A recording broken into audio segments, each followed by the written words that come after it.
This is Atomic Shinobi and today I'm going to narrate second part of What If Naruto, Lee and Shikamaru travel back in time. If you enjoyed this video, please like, share and subscribe to this channel. Now wasting no more time, let's start the story. Naruto was well aware of the thoughtful glances he was receiving, particularly from Kabuto and Orochimaru in disguise. The hubby. Tami's extremely eerie gaze was difficult to ignore. But in his opinion, Anko's question was completely inappropriate. It is not appropriate for a Konoha shinobi to inquire about the habits of another shinobi, particularly when there are enemy ninja around. Yes, Naruto had disclosed some information about his sensei and a few others that he probably shouldn't have known, but he didn't give it much thought because he was acting impulsively. Later, damage control would have to be run. Lee and Shikamaru were standing next to him, keeping a safe distance to avoid raising suspicions, even further than they had. His teammates were behind him, but Naruto wasn't ready to refer to them as such just yet. Like the last time, Sakura had believed he was unfit to go on, and he had completely exceeded everyone's expectations. Although he had every right to be resentful of his past, Naruto didn't want to beat Kiba by farting in his face. If there was one thing he would change, it would be that. That was a very shameful victory from someone who was the last Namikaze and a member of the noble Uzumaki clan, who was also a cousin of the Senju clan. Indeed, and Orochimaru biting Sasuke. That was also something he did not want to occur. But Naruto found himself in a bit of a bind with his comrades in arms. Even though the future would be altered, it would be so different if they attempted to alter it too much that the three of them would be in a strange place, or no man's land, as it were. If they were to emerge from this conflict largely unscathed and triumphant, they needed the advantage.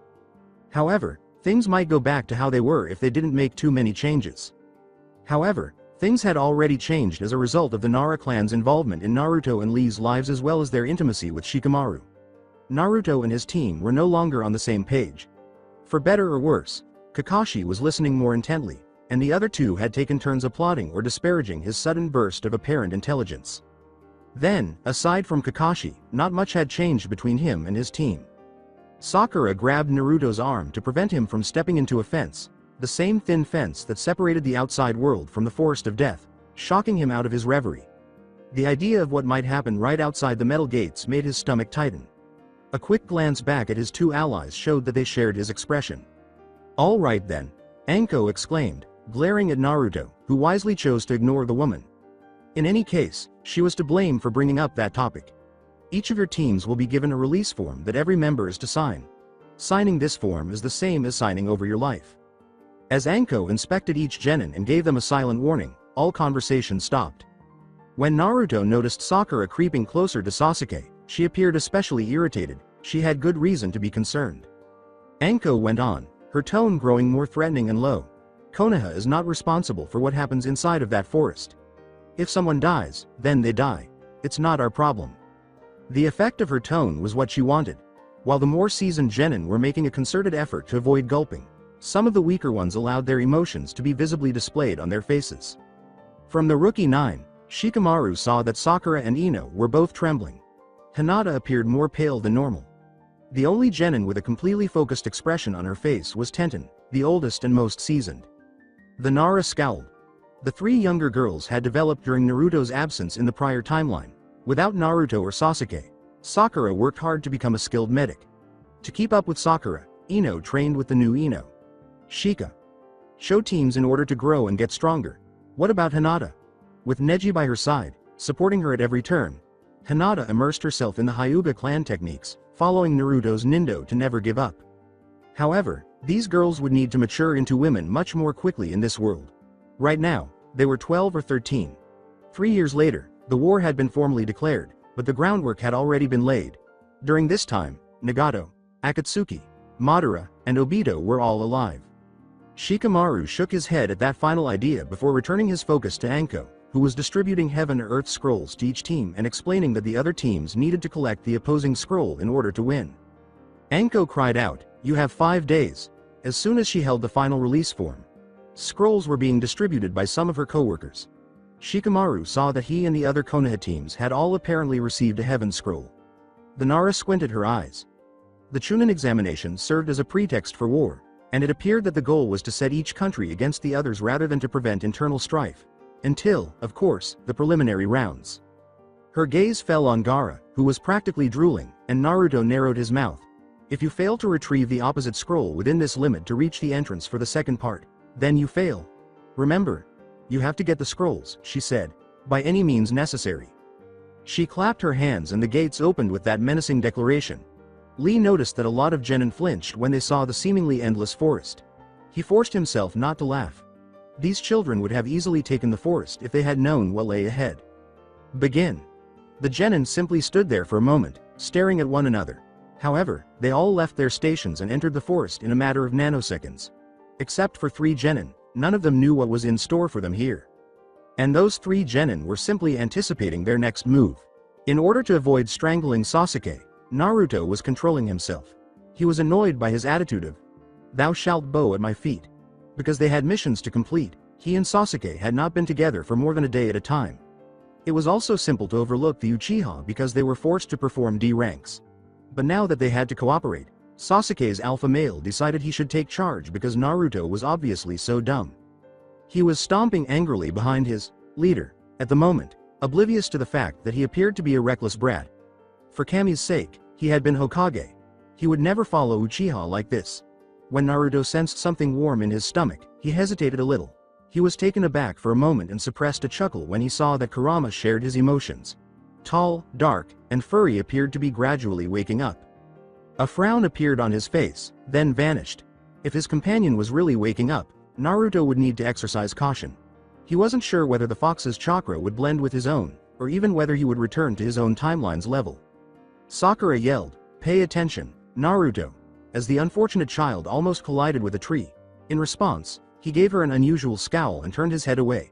Sakura didn't make it easy for her to like her teammate, but it wasn't like she wanted to specifically make fun of him. She didn't like his attitude towards Sasuke-kun, even though he had stopped asking her out on dates every 3 minutes and appeared to be much more powerful. After giving Naruto a quick glance, the boy grinned in a superior manner and continued to plod along. Since their team had an Earth Scroll, they needed to get a Heaven Scroll from the other team. It ought to be fairly simple. After all, they had 5 days to get the damn thing. All 3 of them were in the same forest, thinking the same thing, and he wished he had known what had happened the first time. To his credit, Naruto was concentrating on the here and now and ignoring all the hypothetical scenarios that were racing through his mind. He wasn't going to allow Sasuke to be bitten because he was aware of what Orochimaru had planned this time. He had Shikamaru and Lee on his side this time to support him. He had them to fall back on in case something went wrong. Furthermore, Naruto could confidently state that he was far smarter and stronger than when he had performed this task the first time. Furthermore, aside from tactical reasoning, Naruto had been fucking dumb in the past. His feet were firmly planted on the ground, and his mind was screwed on straight now. Time travel, though, was like a ripple in the ocean. Every new ripple they produced could be a tsunami warning. They had to tread very carefully as a result. Finally grabbing the attention of the other 2, Naruto said abruptly, "I don't think that we should get the scrolls from our own Konoha ninjas."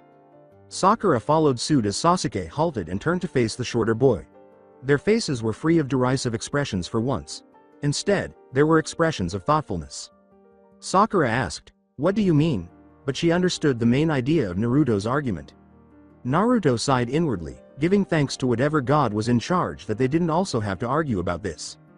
Naruto's voice was deliberately low so that only his teammates could hear him, but that low tone sounded more authoritative than anything else. Think about it. The Chunin exams aren't just about the individual shinobi, they're about the village as well. If we stick together with our own village, then there is a higher probability that the exams will be filled with the people that we know instead of foreigners. Also, there is strength in numbers, so we have an advantage there as well. Sasuke paused to examine Naruto from head to toe, his eyes narrowed in focus. However, he simply turned and nodded, seemingly endorsing Naruto's remarks. Sakura immediately did the same after Sasuke did. The boy gave himself a pat on the back and smiled a little. All they needed now was the consent of the other Konoha teams, and an alliance would be established. In reality, they only needed to persuade Kiba's team, or just Kiba, given his fiery temper, and Neji's team. Neji was the definite leader with a huge ego and a strong sense of pride, even if Lee was on that team. If it were his last act, he would not accept assistance from anyone. That's what Neji used to be, anyway. He followed the other 2, observing that Sakura's gait was a little jerky and that Sasuke's walk was more rigid than usual. Naruto refrained from laughing. The enemy would have taken those 2 out right away if this had been war, which it was in a sense, and they had been walking in that manner because it was obvious they were nervous. They had every right to be, of course. They didn't know what to anticipate because they were only 12. However, Naruto did, and he might have been treating them a little unfairly. Sakura's hands were perspiring as she looked around anxiously. Her two teammates gave her a questioning look as she said, guys. Where are we? Yes, they had been walking for a while, and no matter which way they looked, they could only see miles and miles of jungle. Behind them, a voice said, we're in the south-west section. Naruto sensed the person's chakra earlier and stopped Sakura and Sasuke before they could remove someone's eye. Sakura and Sasuke instantly turned around, kunais in hand. Relax guys. It's only Shikamaru and his team. Shikamaru and Naruto exchanged covert nods as Team 10 stood in front of Team 7. Ino.pig, yelled Sakura, what are you doing here? The blonde girl gave a sly grin. Naruto trembled a little. When it came to their alleged rivalry, Ino was just as awful as Sakura. Then she sighed a little. Well, she said slowly, this is my team, so why shouldn't I be here? But since you asked so nicely, Shikamaru said it would be best if we found you, so we tracked you guys down. For the first time, Sasuke said, his gloomy gaze darting between Shikamaru and Naruto, you know. Naruto said something very close to what Shikamaru said. Shikamaru interrupted, so? His friend received a cheeky smile from him before he said, I guess great minds think alike. In a matter of seconds, the Uchiha were laughing at that. The girls from the teams tried to keep up with him as he stalked off after muttering, as if only Choji, Naruto, and Shikamaru remained, and they were wandering around at a respectable pace. As he ate some of his crisps, Choji inquired, how have you been, Naruto? The boy grinned. Up until Asuma's passing, Choji had always been so kind. Then he had become a real warrior. Although all Akamichis were kind people, they could be a force to be reckoned with if you pressed their buttons. I'm fine, Sho, how about you, Asuma? Sensei treating you enough times? The plump ninja grinned while simultaneously massaging his stomach. Of course, Mom said that I gained some muscle mass the other day, so if I keep going like this, I'll be built in no time. Shikamaru gave his childhood best friend a warm smile. Few realized that the protein they consumed was transformed into pure muscle by the Akamichi clan. They needed that food to execute the clan techniques, but it was like steroids to them. The fact that many people were made fun of for being big-boned was therefore accurate. Their bodies' bones grew larger, particularly when they employed the jutsu that caused them to resemble giants. In friendly silence, the three of them followed their team, with Naruto and Shikamaru both looking for Orochimaru or Kabuto. In a low voice, Shikamaru questioned Naruto, do you know where Lee is? No, do you remember how we met up last time? The Nara gave his head a scratch. Didn't it have something to do with Sasuke getting bitten? And we were taking turns watching him when Lee showed up with his team. Let's make sure something like that doesn't happen again.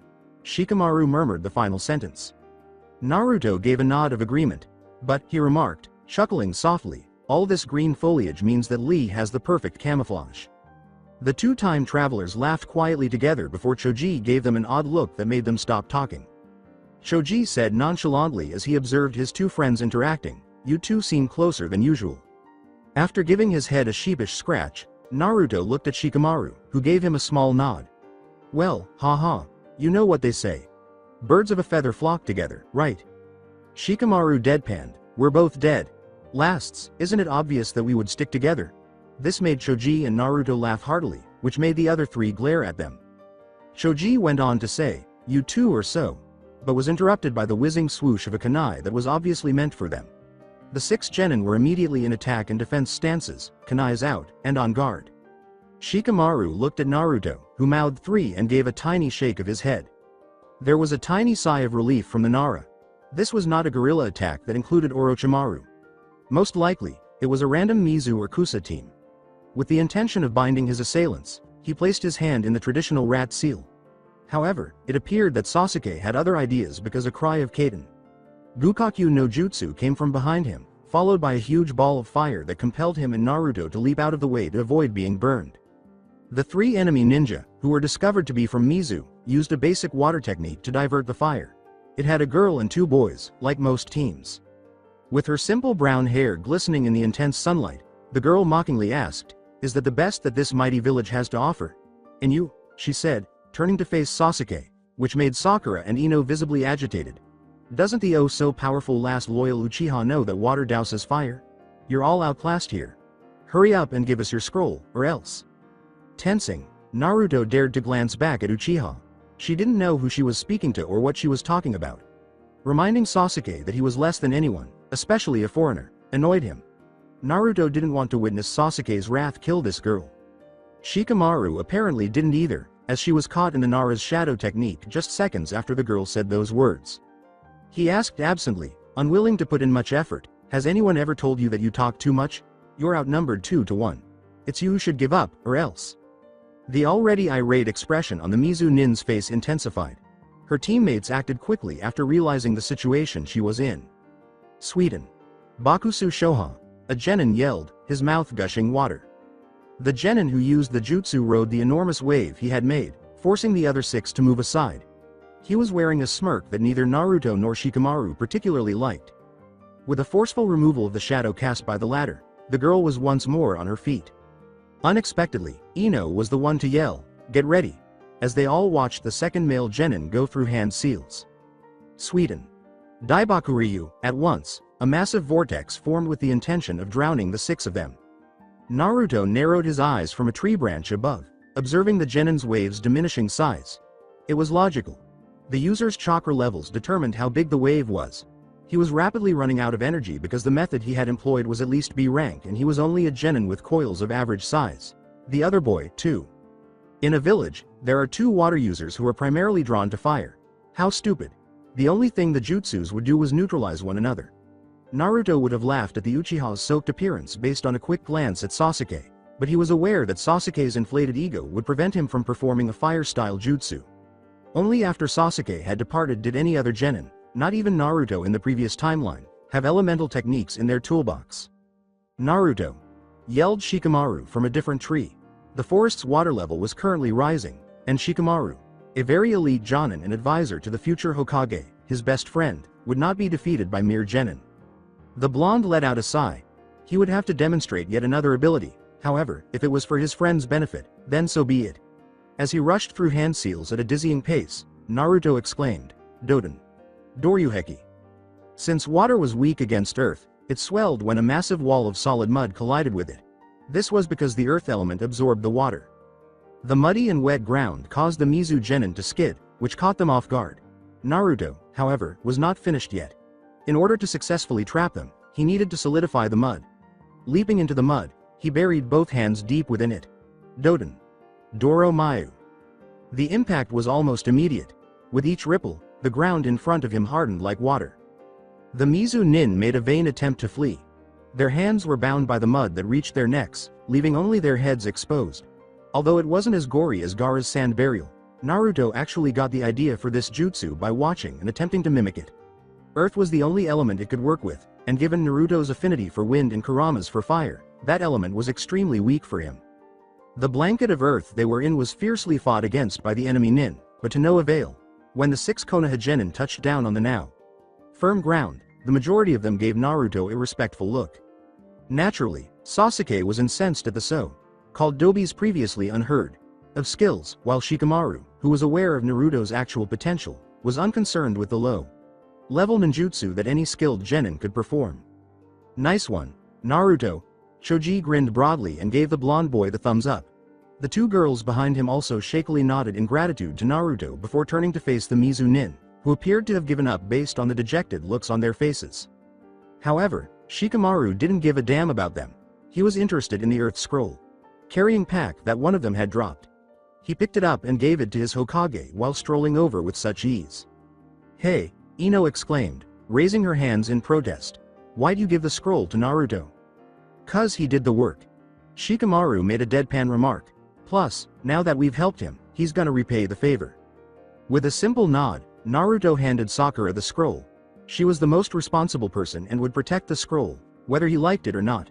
Yes, without blinking, she just took the scroll and sealed it. Glaring at the Mizu Nin, Sasuke said, "If we're done here." "Weary," Shikamaru said. "Let's go." Naruto waved and smiled menacingly at the snagged shinobi. As their only means of escape darted from branch to branch and vanished into the foliage, those nin could only watch. The genin were unaware that their senseis were also keeping an eye on them through tiny cameras placed all over the forest. Asuma said, "That was unexpected." No matter how close they were, he hadn't anticipated that his lazy genius would hand Naruto the scroll. Asuma, however, had discovered that Shikamaru always acted with careful consideration. Kakashi narrowed the one eye that was visible as he leaned back in his chair. The ability to perform elemental jutsus had not been demonstrated by Naruto. Actually, Naruto only employed the Kage Bunshin as a ninjutsu. This child is Kami. Additionally, Shikamaru was a unique child. To simply hand over something that was like salvation was very shinobi-like, but it demonstrated the kind of trust that those two, along with the Lee child, had. That trust was derived from a bond between brothers, rather than from merely training. The relationship Kakashi and Obito ought to have shared. The copy. Ninja settled in since he was aware that this would be a very exciting test. In the forest, Lee was having a great time, primarily because he was sort of bonding with Neji, but it also provided him with an excuse to expend some of the endless youth energy, also known as expendable energy, which was constantly making him jittery. The boy in spandex was literally jumping off the trees, flipping and somersaulting whenever he could. Tenten just assumed that Lee was too excited for this test because she was the understanding girl that she was. She was partly correct, but Lee was also understandably jittery because he had seen Orochimaru and was aware that the former Sennin would attack within the next day or so. He was curious about the whereabouts of his two friends, whether they were together, and most significantly, whether they were safe. It wasn't until Sasuke was bitten and they were all compelled to defend him that Lee actually came into contact with them in the prior timeline. Tenten yelled, "Lee.kun," and slapped her forehead in frustration. She had been observing her teammate for a while, and it appeared that he was so engrossed in his own youthful passions that he was unaware that he was on the verge of colliding with a large oak tree that was home to some extremely aggressive-looking squirrels. She could tell Lee had heard her and understood what she had said by the sheepish expression she received in return. Even as a Hyuga, Neji was extremely stoic, but he couldn't help but smile at the screen. Although his teammate was extremely talented, he was also quite eccentric and downright annoying. If Neji had any respect for anything, it was strength. When Neji said, "Tenten, Lee," they both froze. The long-haired genin was now gazing out into the expansive foliage after activating his Byakugan. Tenten had already scrolled out her weapons when she asked, "What do you see, Neji.kun?" As Lee assumed his taijutsu stance, he concealed a tiny grin that might have been on par with Neji's. That was the distinction between Tenten, Ino, and Sakura. Tenten had been inspired from the beginning. Since she was a young child, she had been fascinated by shinobi life, and her father ran a weapons store. Tsunade Sama was her ideal, and she aspired to be like her. That was not Sakura's or Ino's motivation. When Sakura found her, Sasuke-kun, after her parents forced her into this life, it became her driving force to be good enough for Sasuke to notice her and make her the next Mrs. Uchiha. She didn't start to see the light until Naruto returned with a freaking hole in his chest. And she was haunted by that promise, no, that burden, that she had placed on his friend, the one who would bring Sasuke back, until the day she was killed by the man she had loved. 3 Nin, heading south. East towards us. Chakra levels look to be a little less than mine, so on par with you, Tenten. Everyone be on guard. Neji murmured softly. The other two just nodded and bided their time until the enemy genin arrived. Lee also moaned when he noticed the musical notation on their headbands. It appeared as if time travel had made a tiny difference. One of the boys, Abumi Zaku, had fought Shino, and the girl, Tsuchi-kin, had, if he remembered correctly, fought Shikamaru in the preliminary round. When Orochimaru used them for human sacrifices, both of them had succumbed to his Edo Tensei. Gaara had killed Kinuta Dosu, the person in the bandage. The future Kazekage had described the sound Nin as having foolishly challenged the then Jinchuriki to ensure that Sasuke's opponents in the finals wouldn't stand in the way of Dosu killing him himself. Lee recognized this description. But this was no time to linger on the past. Lee was determined not to allow his past demons to defeat him and his team in this new timeline. Lee beckoned mockingly to his opponents, his eyes gleaming hard. "Bring it." As Shikamaru passed a tree he was positive he had seen 3 minutes prior, he sighed, "We're lost, aren't we?" He and Naruto were present, but the forest was in utter disarray. Without the markers that were typically present but had been removed for this occasion, only Anko and most likely Ibiki could find their way around. Naruto curtly said, "No, little Sasuke. Chan is simply letting us walk in circles to enhance our dismal observational skills." The sarcasm made Shikamaru stifle a snort. The Uchiha had, in fact, made the decision to take command in advance despite being completely clueless about his destination. As though it were the most natural thing in the world, the blonde remarked, "Something's gonna happen." "Yep. And it's all Sasuke's fault. Huh. So, theoretically speaking, say a certain person who has the opposite of ophidiophobia decided to show up, and again, theoretically speaking, this person decided to attack a certain Avenger, then, once again, I remind you that I'm speaking hypothetically here, and this Avenger was, say, taken out of commission by the person who has the opposite of ophidio." A thwack on the head interrupted Naruto. Fortunately for Choji, who was near enough to hear Naruto's soft groan of agony, no one else saw anything because they were at the back of the group. Shikamaru's temples were pinched. He gave his friend a scathing glare and said, "I swear, Ruto, you will be the death of me. And if I didn't know that ophidiophobia was the fear of snakes, then I would most definitely call you a mentally retarded baka." Naruto sulked a little, but there was laughter in his eyes. He closed his eyes, recalling how Ebisu Sensei had been trying to teach him to walk on water and his poor control of his piss at the time. "Don't worry, Shika. Orochimaru is trying to kill Sasuke at this point. He couldn't before because thankfully I meddled. Instead, he chose to mark him and place a 5-pronged seal upon me, which made my ability to control chakra worse than it already was." Recalling how Naruto's fart had defeated Kiba, Shikamaru smiled and said, "Lucky for you that your ability to control your bodily functions was also piss poor." He frowned, his future Hokage. "Don't remind me, I can't believe that I won. Has anyone told you that you have the oddest, most unbelievable luck?" With a longing and wistful smile, Naruto fingered the area of his neck where the Shodai's necklace was still missing. "Yeah, all the time." But when he and Shikamaru realized, encore une fois, that they were going nowhere, that smile turned into a frown once more. Shikamaru stopped and glanced back in concern as Naruto suddenly tensed. "What is it?" he said in a desperate whisper. Naruto said, "Lee, he's in trouble." "You sensed him?" inquired Shikamaru. Naruto tried to concentrate on them while closing his eyes. "Him, Neji, and Tenten. They're all close by. But he sensed 3, no, 6, chakra signatures very close to where they were. Actually, just west of them. 6. Well, they weren't on Team 8. I've got it, they have to be fighting." The clanging of kunai against kunai could be heard above the 6 of them as Naruto was saying this. They heard Sakura mutter in frustration, "Not again." However, she dutifully drew a kunai and positioned herself in a defensive position. Konoha Senpu, before heading to investigate, the 6 managed to avoid a huge tree falling. "Lee!" exclaimed Naruto, swerving just enough to avoid what appeared to be a wave of hanged kunai. Just above him, his friend was punching and kicking the enemy nin. With his entire body covered in bandages, Lee managed to scream, "Naruto-kun! Otto!" as he fought off a rather unsettling looking genin. Naruto's gaze expanded. "Otto," Lee had said. The sound nins were these. Orochimaru was therefore nearby. Sasuke yelled, "Kaden! Gukakyu no Jutsu," from above. Sasuke's favorite jutsu was useful for once. A diversion caused by the fire allowed Lee to hit Dosu hard, causing the bandaged genin to crash into the tree behind him, causing several trees behind that to fall as well. The genin who didn't know Lee as well as Naruto and Shikamaru took a few seconds to glance at the strangely attired shinobi, then back at the fallen and now unconscious sound nin, before turning back to Lee, who was slyly massaging the back of his head. Naruto's voice grew more authoritative as he said, "Lee." Lee bowed his head slightly and said, "Naruto-kun." Again, he said, "Sound nin." The girl exclaimed, "And there's still more of them." Naruto's eyes narrowed. Tsuchi-kin, and Abumi Zaku was the boy beside her. Orochimaru had both of them as pawns in his plan.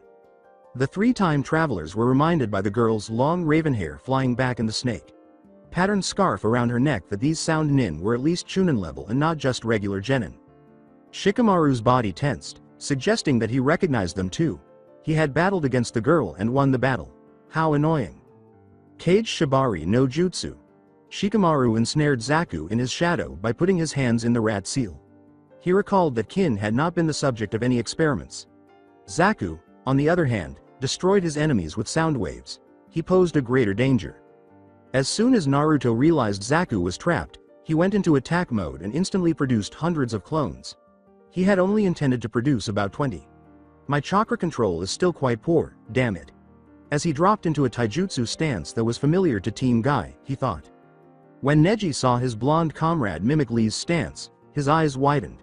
He was aware that this kind of taijutsu was only practiced by Lee and Guy. The boy wearing Orange seemed to be someone Lee knew. Orange was the color of honorable ninja. Wasn't this the boy who had quietly reprimanded the woman Proctor and Ibiki-san? However, judging by his fighting style, this boy was superior to the alleged Uchiha prodigy. How strange. Shoji exclaimed, "Naruto, she's using a weapon," as he witnessed Kin draw a senbon. According to the Akamichi's knowledge of the tool, their size made them lethal. They were able to locate each tenketsu and shut them down, leaving the victim extremely vulnerable and without chakra. Naruto grunted, deflecting another of the girl's blows. "Thanks, Cho," he said. Naruto couldn't recall much of that fight, but he did recall nearly losing control after seeing Sasuke's almost dead senbon ridden body. Haku had used senbon. Fine lines of chakra were typically used to counter senbons, cutting off the trajectory. When he was older, he could do that, but at the moment, his control was awful. Neji or Shikamaru were the only ones here capable of doing that. Naruto commanded, "Shikamaru, chakra strings," before roundhouse-ing the unfortunate girl. The Nara was also in a bit of a bind, with Zaku still in a tight spot. He could do both at once, but he probably couldn't control the shadows as well as he wanted to. Neji was his next best bet. Hyuga-san. The Hyuga appeared unconcerned about being called by a complete stranger. When all of their senseis made them eat dinner, this must have been the Team 10 member who was absent. This Nara, the blonde boy Lee, and the Uchiha were all noticeably absent. "What?"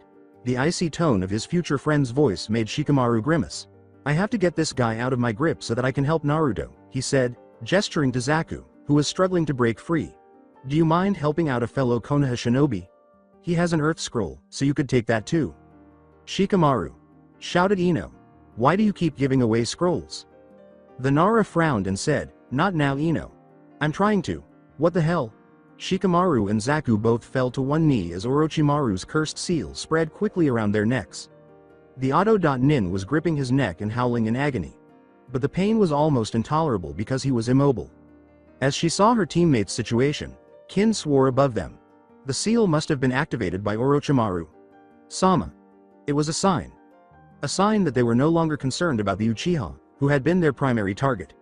The brat would be handled by Orochimaru, Sama himself. Kin hurled a senbon at Shikamaru that was directly aimed at his jugular in a single fluid motion. After evading it, the Nara let go of Zaku and allowed Kin to rescue her teammate. With Zaku in one hand and the recently recovered Dosu in the other, the 9 Konoha genin witnessed her fleeing. Knowing why the three had run, Naruto and Lee landed close to Shikamaru. Shikamaru turned at the sound of Neji's voice, "Nara-san." To his surprise, Neji was reaching out to give Shikamaru the Earth Scroll that the Auto.Nin had thrown away. "What?" As the panda-haired girl waved joyfully, "We already have one. Tenten," she said, "found one left in the carnage of what looked like a bloody battle." Lee emphasized the last sentence by adding, "There was sand everywhere." "Gaara. Thank you. Neji-san. Right? Hinata's cousin?" Shikamaru asked, taking the scroll, observing as Neji's normally neutral face briefly twisted into a frown before settling back into its stoic state. "That is correct." He started to walk away, but was stopped by a hand on his shoulder. Neji was about to brush it off when he noticed that he was staring into the brightest blue eyes he had ever seen. Naruto said, "Neji-san, first." Ignoring Sasuke's resentment at being called last, he said, "My name is Uzumaki Naruto, and these are my teammates, Haruno Sakura and Uchiha Sasuke, but you have already met them. We, that is, Shikamaru's team and myself, are asking if you would like to join us." Neji raised an eyebrow and said, "And why would we do that?" Overshadowing Lee's, "I think it's a good idea. Think of it this way, Neji-san. There is strength in numbers. Now that we all have the proper scrolls, no one is tempted to steal the other's scroll. We are all on even footing, plus, we can ensure that Konoha will be on top by traveling together. A good ninja is supposed to be alone, Uzumaki-san. A good ninja doesn't need others." Neji grumbled. His pitiful cousin had told him about Uzumaki. The Hokage's favorite, dead, last, familyless, and a master of practical jokes. Overall, a nobody with no talent who was loved by his cousin. He had no real understanding of the other sex. Some of what he had observed in the boy, though, contradicted his cousin's remarks about him. The boy had some talent and was intelligent. Naruto's voice had become very low, which his two best friends knew was a warning sign. "Then tell me why, Hyuga-san. This is not an individual test. Why does it require an entire team just to enter the Chunin exams? Our sensei once said that those who abandon others are worse than trash. Do you not agree? Naruto said. Neji didn't mention it if he had noticed that Neji.san had changed to Hyuga.san. Ma. Tenten interrupted, as if a brawl might start. She put an arm around his shoulder and shook him, much to his annoyance, saying, I think that Lee.kun and I want to stay with you, so Neji.kun is outvoted anyway. Nay, Neji.kun? Lee laughed a little at that. Ah, the start of a couple that never found happiness. Maybe I ought to act as a matchmaker. Neji sighed and gave a curt nod, realizing that he was outnumbered. Fine, but don't slow me down. When Naruto struck him over the head, the Nara yelled and complained, Mendokus. What was that for? What did I tell you about that word? Oh, shut up. With Lee at his heels, Naruto fled after Neji while laughing uncontrollably. Before long, Neji's Byakugan had all 9 of them headed in the right direction. During all of this, Sasuke gritted his teeth and clenched his fists at the display that Shikamaru, Naruto, and that strange other genin had given. Their movements had appeared fluid. Shikamaru and Naruto were meant to be the last to die. Not warriors or leaders like him. But Shikamaru was correct. All of this was really problematic. The 3 Nin knelt before the snake Sennin, who was now dressed as a kunoichi, and murmured, Orochimaru, Sama. Ku. Well? Kin got up to deliver her report, saying, Hi. From what we could see, the target, Uchiha Sasuke, is strong for a genin. His ninjutsu is composed of fire techniques. Regretfully, we were unable to account for his taijutsu or genjutsu skill. For once, he was being honest when he said, Not a problem, Kin-chan. He needed the Uchiha for his eyes, for the legendary Sharingan, but it wouldn't be too bad if the Uchiha joined him, at least temporarily. He had obtained some psychological reports following Itachi's massacre of the clan, and it appeared the boy was seeking retribution. Power was also essential for retaliation, and Orochimaru could grant young Sasuke all the authority he required, but at a cost.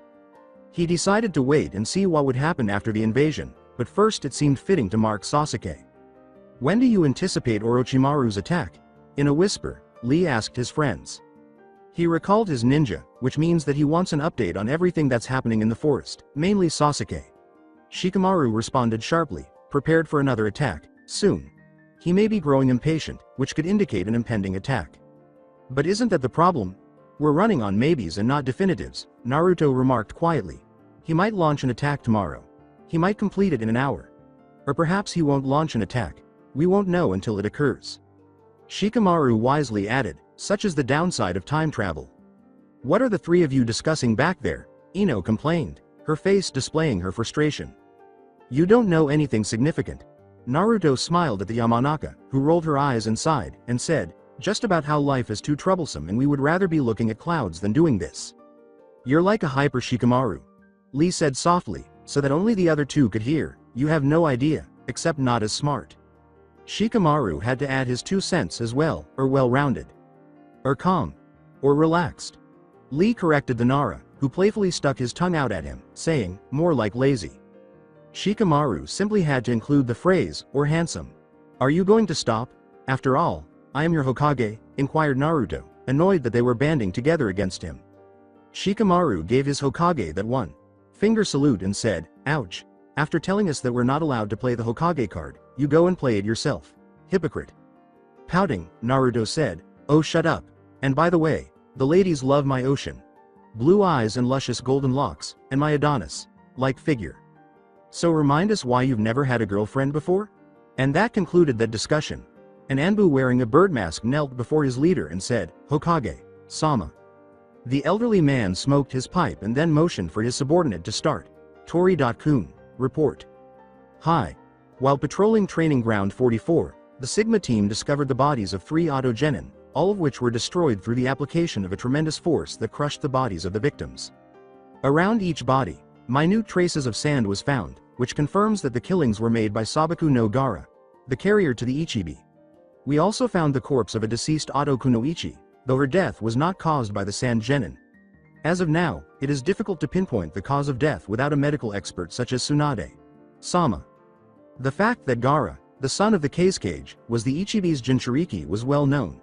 In actuality, only Konoha concealed the existence of their Jinchuriki, partly for his own protection and partly because Naruto would eventually prove to be Konoha's greatest asset. But what the Ichibi's container had done was really unsettling. Sarutobi wiped his grizzled face with his hand. The statement was not a question, but rather a declaration. This boy, Gaara, he is a viable threat to Konoha. The Anbu answered, "Hi, Hokage." Sama.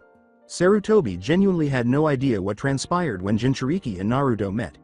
Is he a threat to Naruto? Would the tailed beasts use their hosts to murder one another, or did they recognize and despise one another? These were all unsolved questions. The Anbu paused before responding. We do not know, since Uzumaki has only utilized the Kyuubi's power to save the life of Uchiha Sasuke. We are not sure of the extent to which the Kyuubi and Uzumaki connect on. Forgive me if I ask, but is this not the reason you have called Jiraiya Sama to Konoha? Sarutobi's only response to that question was, yes. According to the footage we've seen, Naruto.san is a resourceful and cunning ninja who persuaded Asuma.san and Guy.san's teams to join him. However, Naruto.san seems to be an able shinobi who is holding his own. Tori, Tenzo, Yamato, or whoever you wanted to call him, had been taken aback by the normally exuberant and seemingly untalented Genin sense him, and Anbu, whose chakra was supposed to be almost undetectable. After all the tricks he had played, including dropping paint bombs over Anbu headquarters, he still had to kick Kakashi for giving the kid the location, fleeing from trained agents wearing orange of all hues, and evading capture until much later. He should have anticipated this. That deserved a great deal of anger as well as a small amount of respect. The Hokage's fingers were steepled. Guy and Asuma's teams. Naturally. Lee and Shikamaru were also on those teams. They would undoubtedly form an alliance. Nevertheless, he was curious to watch the video, not only to see how Naruto was doing but also to see how the other Konoha genin were doing. There was a brief pause during which the Hokage considered handing over his mountain of endless paperwork to the overburdened Anbu in front of him. But for a great shinobi, that would be a harsh punishment. So tell me more about this Otto genin's corpse you found in the forest this afternoon. The Nara head didn't enjoy cleaning, but he was forced to do it because his wife insisted that he spend some time cleaning the entire house before attending the Chunin exam preliminary. It would be completed if Yoshino requested it. No inquiries were made. But his son's room was the only one he was interested in cleaning. At least 4 times a week, 2 other people slept in his son's room. Lee and Naruto. The boys had now insisted on cleaning their own rooms, and they had done so for the last 3 weeks or so. To demonstrate to the younger boys that they still had time to maintain their rooms spotless, even though their Anikis were now ninja, Yoshino and the other women had brought a few of them into the room. However, Shikaku saw the room was in disarray as soon as he walked in. They must have been overwhelmed by the pressure of the Chunin exams because they didn't seem to have tried to move in this room at all. He sighed as he rummaged through empty ramen cups and filthy laundry. In more ways than one, Naruto, you are your parents' son. However, when the elder Nara discovered a scroll with incredibly familiar handwriting, he was compelled to halt his cleaning. Did Shikamaru possess a scroll? The more he studied it, the more perplexed he got. The title of it was Kage Jutsus. 2. It contained a list of seemingly commonplace jutsus used by his clan, like Kage Shibari, Kage Main, and Kage Nui, but what really caught his attention were the notations next to each one. For instance, a tiny and a side note with the words, "Drop jutsu once Lee comes into right peripheral vision," were written in extremely small handwriting next to Kage Main no jutsu. Allow Lee to enter gate 1 in stance number 4. The final phrase was followed by 2 more. Avoid using it on shinobi of genin level. Let Lee go to stance number 11 gate 4 for a rank or higher. Depending on the element of the enemy, Naruto can join either fire, wind, or earth jutsu. Use Kage Nui when there are multiple opponents, and allow Naruto to use RS or OR. After that, I'll introduce shadowing techniques along with either lightning or water. Work on stage 3 with Naruto and stage 2 with Lee. He could only assume that this was a part of a coordinated attempt to defeat opponents, even though he had no idea what stances 4 or 11 were or what RS or OR meant. The part about the gates bothered him. Shikamaru was aware that Guy could open them, but why did a mere genin even know that Lee was capable of doing so, let alone use such a dangerous power? Did they train like this? Additionally, why was Shikamaru organizing these attacks with those two when he wasn't even on the same team as them? Even though he knew he shouldn't, he continued to read in his son's notebook, amazed at the way his mind operated. His son was a true genius, despite the Nara clan's reputation for intelligence. He expanded on some of the points made in the original Kage Jutsu scroll, which all clan members had to learn before they could become genin. The fact that he had only mentioned Naruto and Lee indicated that his son took their friendship, this brotherhood, very seriously. It was obvious that once they were all Chunin, Shikamaru would only collaborate with them. Who could have known? They might all join Anbu together at some point. Rebuilding the Ino Shika show is no longer a possibility. The man pondered glumly. However, tradition wasn't always a positive thing. In actuality, it was harmful and created severe rifts to place the dead last among the best male and female kunoichi. Based on his limited knowledge of Team 7, it was evident that Naruto was not truly dead last and that the top kunoichi was more book wise than street wise. Shikaku was almost finished cleaning when he turned around and noticed another small notebook. He went over to Naruto's corner to see what had caught his attention, curious to see what other knowledge tidbits his three favorite children were concealing. The title of the book was Fujinjutsu. Collab. Nin. Tai. Cage. Shikamaru and Lee must have been aware of this. This book had to be Naruto's. That was revealed by the property of Uzumaki Naruto tag. I guess the child had a fascination with seals. After all, it ran in his family. He was aware that Uchiha and Senju's cousins, the Uzumaki clan, were seal masters. Naturally, Kushina and Minato were masters of this art, and every Senju had some degree of training in it. But, at least as far as they were aware, Naruto was not privy to his family history. He may have been drawn to this challenging specialty by chance, because he was aware of his heritage, or because he wanted to please his parents. Wondering what was in the book, he picked it up. The tiny, hardly perceptible seal on the spine glowed when Shikaku touched it, but Shikaku did not notice it. The Nara grasped his hand, which was encrusted with red welts of rage. "Arg. What the?" she said. "Was there a seal on the book?" He carefully wrapped some gauze around his blistered and aching hand and leaned down to look at the book. There was, in fact, a tiny seal, infused with blood. All Jonin learned a basic seal to keep outsiders out. But because of the blood, it was altered. This implied that Naruto had to grant permission before anyone else could read the book, and that only those he trusted implicitly could do so. Shikaku could only think of two other people who were aware of Naruto's proficiency with Fujinjutsu or the existence of that book. He used his uninjured hand to wearily rub his temples. This was just too problematic, so hopefully he didn't discover a secret scroll of taijutsu that Lee was holding. There was, however, a valid reason for him to quit his job. Yoshino wouldn't allow him to, for the love of. Just shut up. I don't know which one is worse. Double the fun. TCH. How are we still sane? Sasuke and Neji have been vying for the position of point for the last 10 minutes, constantly arguing and irritating one another as well as the rest of the team, apart from Sakura and Ino. Each of the five of them, Naruto, Lee, Shikamaru, Tenten, and Choji, was having fun by placing a wager on who would give up first. It should come as no surprise that Sasuke received every vote. With concern, Lee peered up at the sky that was quickly growing darker. They were almost done with the first day and still hadn't located Hinata's team. It might have been because they had all fled swiftly and were trackers. Even though his friends were technically strangers, the spandex clad nin didn't want anything to happen to them. Lee yelled, "Neji.kun," to attract the Hyuga's attention.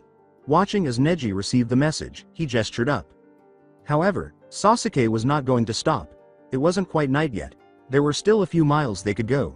He was therefore understandably unhappy when he was made immobile by a very slothful Nara who had every intention of stopping. The sullen Uchiha was asked by Shikamaru, "Where the hell do you think you're going?" "When the group stops, then everyone in the group does as well." HN. Sakura attempted to defend her one true love, but was met with Tenten's icy glare. "You can't talk to Sasuke.kun like that," she said. When Sakura heard that name, she became agitated. "Listen up, Pinky. We agreed that we would travel as a team, one big team. Now that team is comprised of all 9 of us. So when one of us is dissenting, someone has to stop him or her. So to sum it up, we have every right to talk to your Sasuke.kun. Like that." She turned to the genin in question. "You got that, Uchiha?" To put it mildly, Sasuke remained silent, especially after being scolded by an unfamiliar kunoichi who was also sharpening a kunai in an extremely accurate and, to be honest, frightening manner. Naruto smirked under his breath and said, "Go Tenten." Sasuke was easy for her to handle after spending so much time with Neji. Neji yelled, "We'll sleep in shifts. My team will go first, Uzumaki's is next, and Nara's team is last. If we see or hear anything, we'll wake you. Understood?" With the exception of Sasuke, of course, they all nodded and went to guard or sleep. nobody neglected to keep extra kunai close at hand. Around 5 in the morning, the sun rose, carrying the 9 genin with it. The oddest thing that had occurred during the night was a stray squirrel attacking Choji's food supply. After that, everything was a blur, but when Choji woke up, he was positive that he had blood on his hand. Although the second day had begun smoothly, the 3 time travelers were currently playing everything by ear. Just around the corner was Orochimaru. They all had scrolls, at least. It was a tiny comfort for what could be a grueling fight. Taking a leaf from her hair, Ino complained, "Just how big is this forest?" Sakura mocked her rival, saying, "Shut up. You don't see any of us complaining, do you?" Ino didn't say anything, but the glares the 2 girls gave each other said a lot. Shikamaru muttered, "Women. At least you know who yours is." Naruto wiped his face, unwilling to consider such unpleasant things. After halting on a branch, Sasuke abruptly said, "It's quiet." For once, everyone agreed with the boy and did the same. Naruto muttered, "Too quiet." There was not a single bird chirping. Kage Bunshin no Jutsu. 15 clones appeared, each holding a different tool. But Naruto didn't take great pride in his ability to control chakras. Rather, he issued a straightforward command to his clones. "Scout the forest. Look for more areas like this." What the? Choji halted in the middle when he realized what was beneath the branches. Blood. Covering almost every solid surface on the ground, including the leaves and trees. In addition to the blood, human bodies. All 3 of them were Auto-nin, with their wrists slashed and their throats cut. To make matters worse, they weren't even in rigor yet. This implied that the corpses were probably just a few hours old. Ino covered her mouth with her hand and said, "I feel like puking." The carnage below was too much for her to bear. Anger narrowed Lee's eyes. Hissed, Orochimaru. This is what he does to those he has no use for. Shikamaru spat out, "Yeah, except Kabuto did the dirty work." With a hint of fear and anxiety in her voice, Tenten questioned, what could have done this? They were all studying the remains of what seemed to be some kind of assassination, so for a moment nobody said anything. Naruto's voice reverberated through the forest as he said, "It's not what, Tenten-san." Everybody looked at him. "It's whom? One person did this, and you were right in saying that person is certainly not a regular human, therefore he or she can be referred to as a what? You can't mean." Naruto used his hand to interrupt her. "Yes, I do." With an inward prayer for the deceased genin, he leapt from his branch and landed beside one body. Look at the striations of the entry wounds on each body. They're all identical, and they came from the same type of tool. He understood the source of them. Kabuto did this handy work. Shikamaru cried out, "Naruto's right," leaping to Naruto's side. This type of precision is different than a regular shinobi's work. Neji guessed, "It's medical precision." Naruto affirmed, "From a scalpel no doubt." One by one, his clones were exploding. After Lee's team discovered a single pile of bodies, even Gaara had not left a blood trail. There are no other areas like this. They could hear Sakura retching. Choji was unable to finish his sentence, "That's..." Naruto laughed bitterly and asked, "Barbaric? Disgusting? Inhumane? I'm sorry my friend, but this is the life we signed up for." Muttering, Neji said, "Let's go." He maintained a somewhat composed exterior, but he was also deeply troubled. That no one disagreed with him was not surprising. Kabuto was cleaning the last of the now drying blood off his medical equipment when Orochimaru said, "They're close by, aren't they?" The 2 were currently near the exit in a section of the forest. When the Uchiha's group got close, they would set up a trap so the snake Sennin could catch his victim. Actually, they still have a good 20 miles or so to cover. Plus, with all the traps that the examiners have set up, I would give them till midday or at most, early evening for them to arrive. The man with the sallow skin scowled but ignored it. He desired an earlier start to his entertainment. "Very well then. Kabuto-kun, I think it's best if you get back to your team, I'm sure they're wondering where you've gone." He hesitated for a moment before adding, "Oh, and cut the camera wires. I don't think Konoha needs to see this." The idea of those pitiful weaklings made the bespectacled spy laugh. However, his master was correct, he ought to return. He had explained to them that all he had wanted to do was take a leak. It would also take more time to cut those wires. Orochimaru felt the excitement rising in his body as he watched his right handman go. "I'll have those eyes very soon. Coo. Someone's cut the wires," exclaimed Genma as she entered the room. Kurenai gasped. "What? She had to stay in touch with her children. Can we repair them?" The Jonin who chewed senbon shook his head and scowled. "The main line is cut too. The fastest we can get anything done is in 2 days. The senseis all sat forward, fearful. In terror, they gazed at the screens that were now filled with static. Fear for their kids. These tests were definitely not what they had all anticipated. Naruto was becoming restless. He would occasionally finger his kunai holster, merely hankering after a battle. No, it wasn't that he desired Orochimaru's presence. Simply put, the past they had come to alter would be slightly more predictable if the terrible man did show up. Furthermore, Orochimaru was unable to decline the last Uchiha's offer. Naruto. Lee let out a frustrated sigh. He, too, was being affected by his leader's agitation. With an apologetic glance and a sigh, Naruto tried to concentrate on the peaceful experience of flying through the forest and allow the soft wind to lull him into a delusion of comfort. It obviously didn't work. The smells that struck Naruto's sensitive nose were more like individual shockwaves that made it difficult for him to focus. Everything smelled to him, from blossoms, to the ground, to the sap of trees, to excrement, to squirrels. Choji's crisps, regarding snakes, to, wait, snakes? His eyes widened as he turned toward the direction from which the snake odor was emanating, and he suddenly stopped on the branch. Guys. Watch. However, the wind blast that struck all 9 of them was powerful enough to knock them to the forest floor, so it was too late. Kuso. Shikamaru swore and staggered to his feet. He turned to face Naruto, who was using Anbu hand signals to indicate to him and Lee that this had happened previously. Stay vigilant. After giving a nod, the Nara approached Lee, who was already awake and prepared to leave. Sakura's voice rose to dangerously high levels as she practically cried, "What's going on? What do you suppose is happening?" The way Lee thought to himself was very unusual for him, at least in this timeline.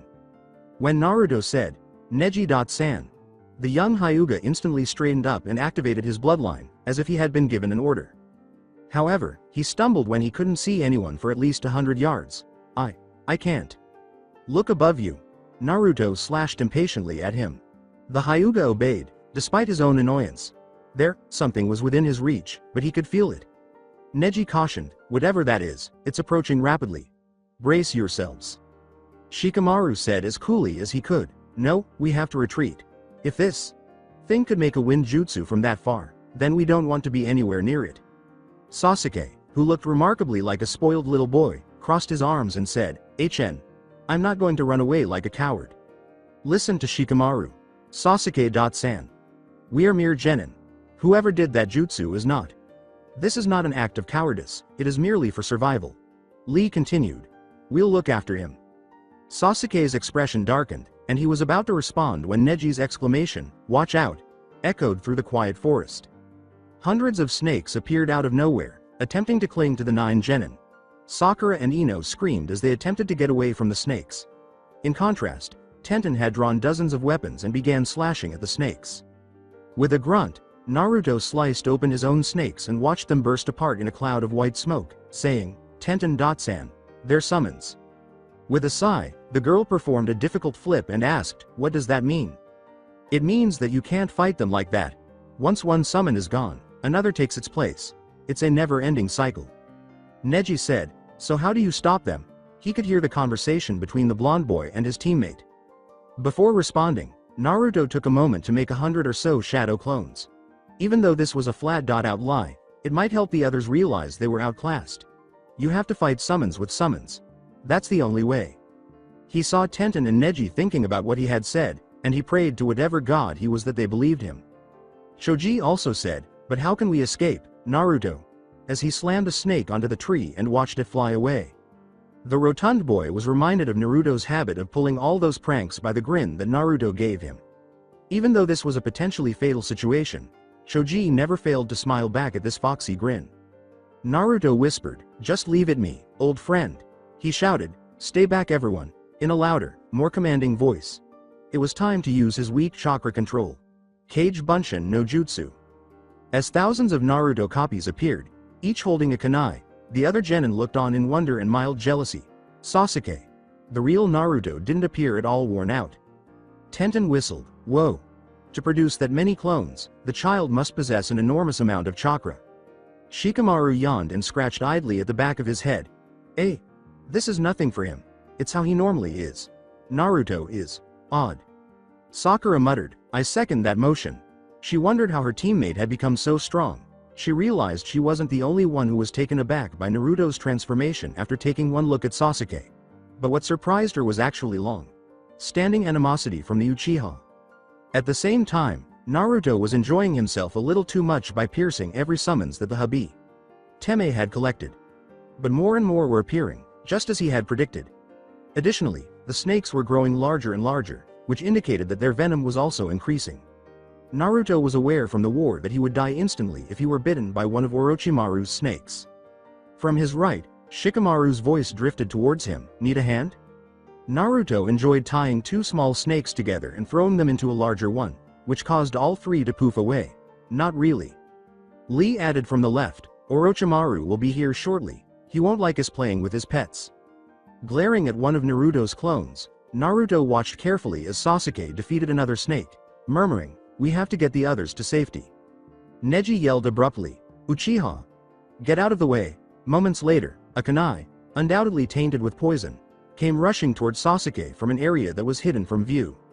Sasuke's gaze expanded. He couldn't escape at this pace unless a burst of green stopped his pessimistic thoughts. The eccentric genin in green spandex was carrying the Uchiha by the bridle side in the next instant. The boy looked left and right to check for more potential flying kunai and asked gravely, "Are you alright, Sasuke-san?" Before leaping out of the other boy's arms, he frowned and silently marveled at his speed. Being carried by this child was even more embarrassing than the fact that he had to be saved by him. Sasuke ground out, "Fine." Though a grateful nod or look would have been appreciated, Lee wasn't anticipating a full "thank you" from the Uchiha. He had just, hopefully, rescued the child from Orochimaru's grasp.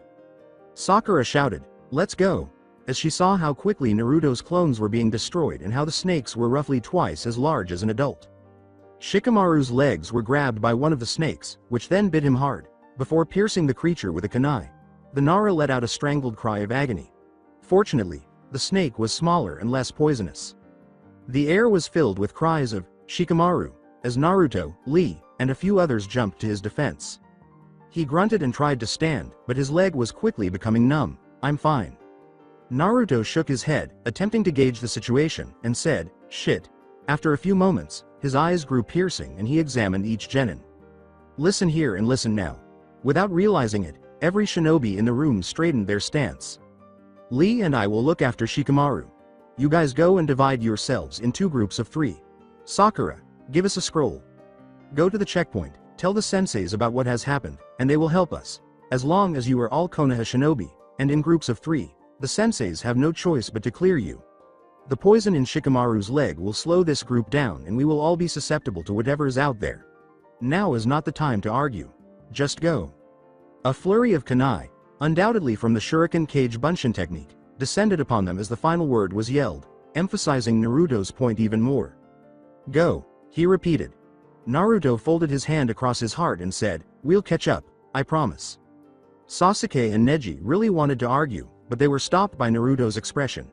Lee caught the heaven and earth scrolls with one hand after Sakura carefully tossed them both to him. Shikamaru firmly exclaimed, "Go," and slowly stood up. The venom was running through his veins, and his leg was bleeding a little. "Shika. Just go." The Nara abruptly interrupted Shoji. With a softer tone, he added, "Please, we'll be fine." The remaining 6 Konoha genin jumped for cover after receiving a series of doubtful looks. Both time travelers, however, were unable to exhale in relief because, just 2 minutes after the others had left, they heard a voice they had been waiting for a while. Orochimaru's hiss reverberated through the forest. "Ku. What do we have here?" With great concern, Sakura asked Ino, "Are they going to be okay?" Something in Naruto's voice made her want to trust him even though she hadn't wanted to leave her teammates and fellow genin. With a trembling voice, Ino answered, I don't know." She blinked back tears as she stumbled. "Shikamaru, He was among her closest companions. She didn't even want to consider what might happen to the 3 of them. Shoji stated resolutely, "I trust Naruto. If he says that it's gonna be alright, then I believe him." Yes. Sakura was clueless as to why she trusted her strange teammate, but the Hokage also exuded a certain aura. That was a leader's. Neji's voice was tense as he said, "The exit is up ahead." He was thinking about the 3 genin they had to leave behind, or rather, the genin they were forced to leave behind. The 6 of them landed in silence, pausing to glance back and consider whether the other 3 were pursuing them. No luck. Sasuke whispered, a little less cockily than usual, let's go. They entered what they thought was a safe place, but they were unaware that a certain bespectacled genin was watching them from the shadows with icy gray eyes. I take it that the Uchiha did not remain to welcome Orochimaru. Sama? This will be a fascinating experience. Yakushi Kabuto followed his comrades into the next round, with only a gleam of silver visible as he stepped out into the open air. Calmly, with a steady heartbeat and diction, Naruto said, Orochimaru. Beside him, Lee protected Shikamaru by hovering in front of him. Wearing the skin of an Oto Kunoichi, the Sennin emerged from a tree across from them, his amused snake-like eyes narrowed. Orochimaru was a little let down that the other two genin did not look surprised by this S-ranked secret. What's this? The Kyuubi container. Just my luck. How strange. Naruto grinned slightly and said, so you know who I am? It's nice to know that I have a fan. It was Orochimaru's turn to smirk as he observed the Kyuubi child adopt an aggressive posture. The same can be said of you, Naruto-kun. Perhaps when he had the opportunity, he ought to have taken the brat. Now, Naruto-kun. There's no need to fight here. I can see that your friend is hurt slightly. By the way, I didn't appreciate you injuring my precious snakes. The Sennin's tone was sickly sweet, and Naruto sneered at it. Don't be stupid, Hubby-san. Toads are much better than snakes. Orochimaru's throat produced an indistinguishable sound. The brat's voice was too similar to that of his foolish teammate. He saw the child carefully place what appeared to be seals on the other two before placing them on himself after taking them out of his pouch. Well, he was aware of sealing, then. This new generation appeared to carry on the Uzumaki legacy. Naruto had applied a seal for chakra restoration to all three of them. It would raise Lee's and his own levels. It would aid Shikamaru in his recuperation. Both Naruto and Shikamaru were capable of basic healing, but their control was so poor that they were unable to execute even the most basic medical jutsus. Shikamaru closed his eyes and let the warmth of his own power flow through his veins, concentrating on his injured leg, gradually calming and healing it. Thanks, bro. Naruto grimaced as his stomach began to heat up and said, anytime. Indeed, his companion was on the verge of awakening, and he was not pleased. Kurama. Please calm down. I'm not sure if you can hear me. Don't worry, Orochimaru is just a fly. The warmth abruptly disappeared, leaving Naruto strangely cold, suggesting that the fox must have somehow received the message. Orochimaru muttered, you three have potential. Such strength, such power. Together, we could do great things. I could give you anything. Thus, Sasuke was enticed to join him in this manner. Lee pondered in disgust. He snorted mockingly, never would I join the likes you. I would rather die first. The eyes of Orochimaru narrowed. Die? Well, that's something I could arrange. After all, who will care if three nobodies like yourselves were to perish tragically in the forest? Especially you, Naruto-kun. Now that he could stand by himself, Shikamaru muttered, he's coming. Together, the other two said, we know. Two snakes the size of a small cottage appeared from Lee's left. These snakes are capable of instantaneous death. He yelled, Konoha Senku, and kicked one in the stomach as Shikamaru shielded his back by ensnaring the other in its own shadow. Move. Naruto ordered, scurrying as quickly as he could through hand seals. Doden. Tsuchi Meso. The snakes were completely engulfed by the spiraling ground that rose from below. Orochimaru darted in and out of the branches. Elemental jutsu won't work on me, he taunted. Naruto was able to accept the man's speed. However, he was the Yellow Flash's son. Shika. The line, hi, Raiden, Inazuma Rakiba, is from Lighting Force Field. Orochimaru had to halt in his tracks to prevent electrocution due to the Nara's jutsu, Naruto. The blonde put his hand on the closest tree and started to use his chakra to charge it. He and Shikamaru had mastered this specific move during the previous conflict. The enemy was forced to halt by the force field, and Naruto's attack left them with no choice but to fall. Torrential current, Sweden. Genzai no Go. The water and lightning combined to produce electric charges that were close to 1 million joules. In a big toaster, Orochimaru was like virtual toast. Shikamaru prepared to attack by putting his element, lightning, into his fist. Appreciative of Naruto's seal, he leapt from branch to branch, preparing to strike. Shikamaru was able to enter because Orochimaru, who was now a little dazed, was sufficiently uncomfortable. Juren Konbo. Orochimaru was stunned by the lightning. Powered 10-hit combination of kicks and uppercuts with each blow. Orochimaru collapsed onto a tree branch about 10 feet below, and the three of them watched. That was In conclusion, Lee said, too easy. From behind them, Orochimaru's voice said, too right you are, Genin.kun. Before Orochimaru took over his body, the body below changed into an Auto Genin, who had already passed away. Without recognizing that Orochimaru had another plan, Naruto managed to pull Lee out of the way before one of his snakes attempted to bite him in the neck before the three could react. Damn it. Spit out Shikamaru. He ought to have anticipated this. Konoha Shofu. Lee exclaimed from above, exerting all of his strength on his leg. Unfortunately, 7 trees below him fell to the ground, so he missed the Sennin. Once more, Naruto had to save his companion from a huge snake's jaws below them. The man in question looked at the 3 before him with a keen interest. One, an exceptionally talented Nara. The other was a master of taijutsu. And the final one. The Kyuubi in his stomach, the Senju clan blood in his veins, the son of Yondaime and Uzumaki Kushina. That boy was practically a treasure trove. However, the thought of the 3 of them together made him shudder. He would be unbelievably powerful if he could have them. To his friend, Naruto said, "You okay, Lee?" When Lee finally turned to face Naruto, his eyes widened and he said, "Fine." He untangled himself from the boy and his skin turned white. Naruto. What? Is there something on my, oh. The blonde ninja recognized Lee's pale complexion. It looked like a blade protruded from his shoulder. Shikamaru hurled himself in front of his Hokage, shouting, "Ruto!" Lee followed suit. Amused, Orochimaru examined the 2. These children served as the Uzumaki's guards. They were aware of the boy's secret and did not feel guilty about it. The boy appeared to be their leader. Orochimaru drew lead. "You 2 are lucky I didn't decide to mark any of you. It would too. What's the word I'm looking for? Troublesome, nay, Nara.kun. Ku. Shikamaru gripped his kunai more tightly. By now, the elders must have been alerted of your presence. There's nowhere to go. One can always go up. Lee whirled around to hurl a kunai at the recently joined voice. 2 more were in the shadow of that kunai. Fortunately, Kabuto was struck squarely in the knee by one of the weapons. Since Shikamaru was assisting Naruto, who was rapidly losing blood, he was forced to take the blow to the arm when the traitor was able to aim a scalpel at him. Lee could only watch as his 2 closest friends suffered injuries while Kabuto and Orochimaru managed to escape largely unharmed. The pain from Orochimaru's blade made Naruto wince. It was something he recognized, but it wasn't Kusanagi. Raijin, the Nidaime Hokage's misplaced blade. With gritted teeth, he growled, "Looks like the bastard gave us a parting present." He made a shadow clone and gave it instructions to draw the blade without any hand signals. Arg. Damn it. Crap. Shit. Foo. Naruto began to curse, but was interrupted by Shikamaru's bleeding hand. When Naruto appeared to be about to kill something, the Nara reassured his friend, "I'm fine. We all are." Seeing that the Kyuubi was already beginning to mend the wound, Lee and Shikamaru gingerly assisted their leader in standing up. Gazing at his new but healing wound, Naruto said, "Old furry's waking up.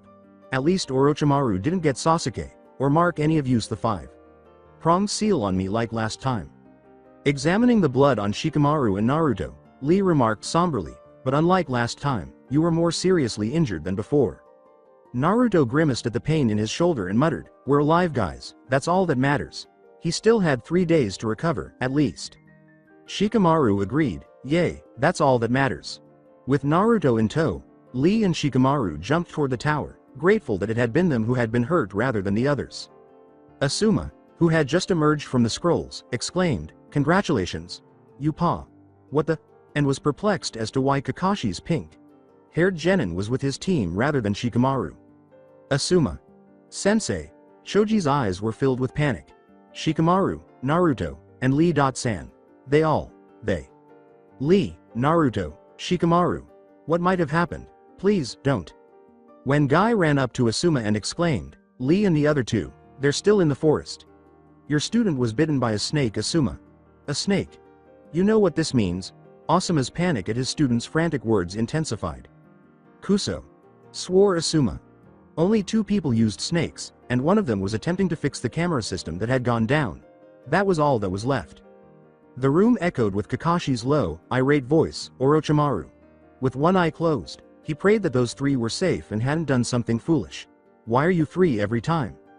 When Enko knocked on the door, she saw that the snake Sennin's cursed seal was spreading quickly around her neck. The Orochimaru theory was validated by that.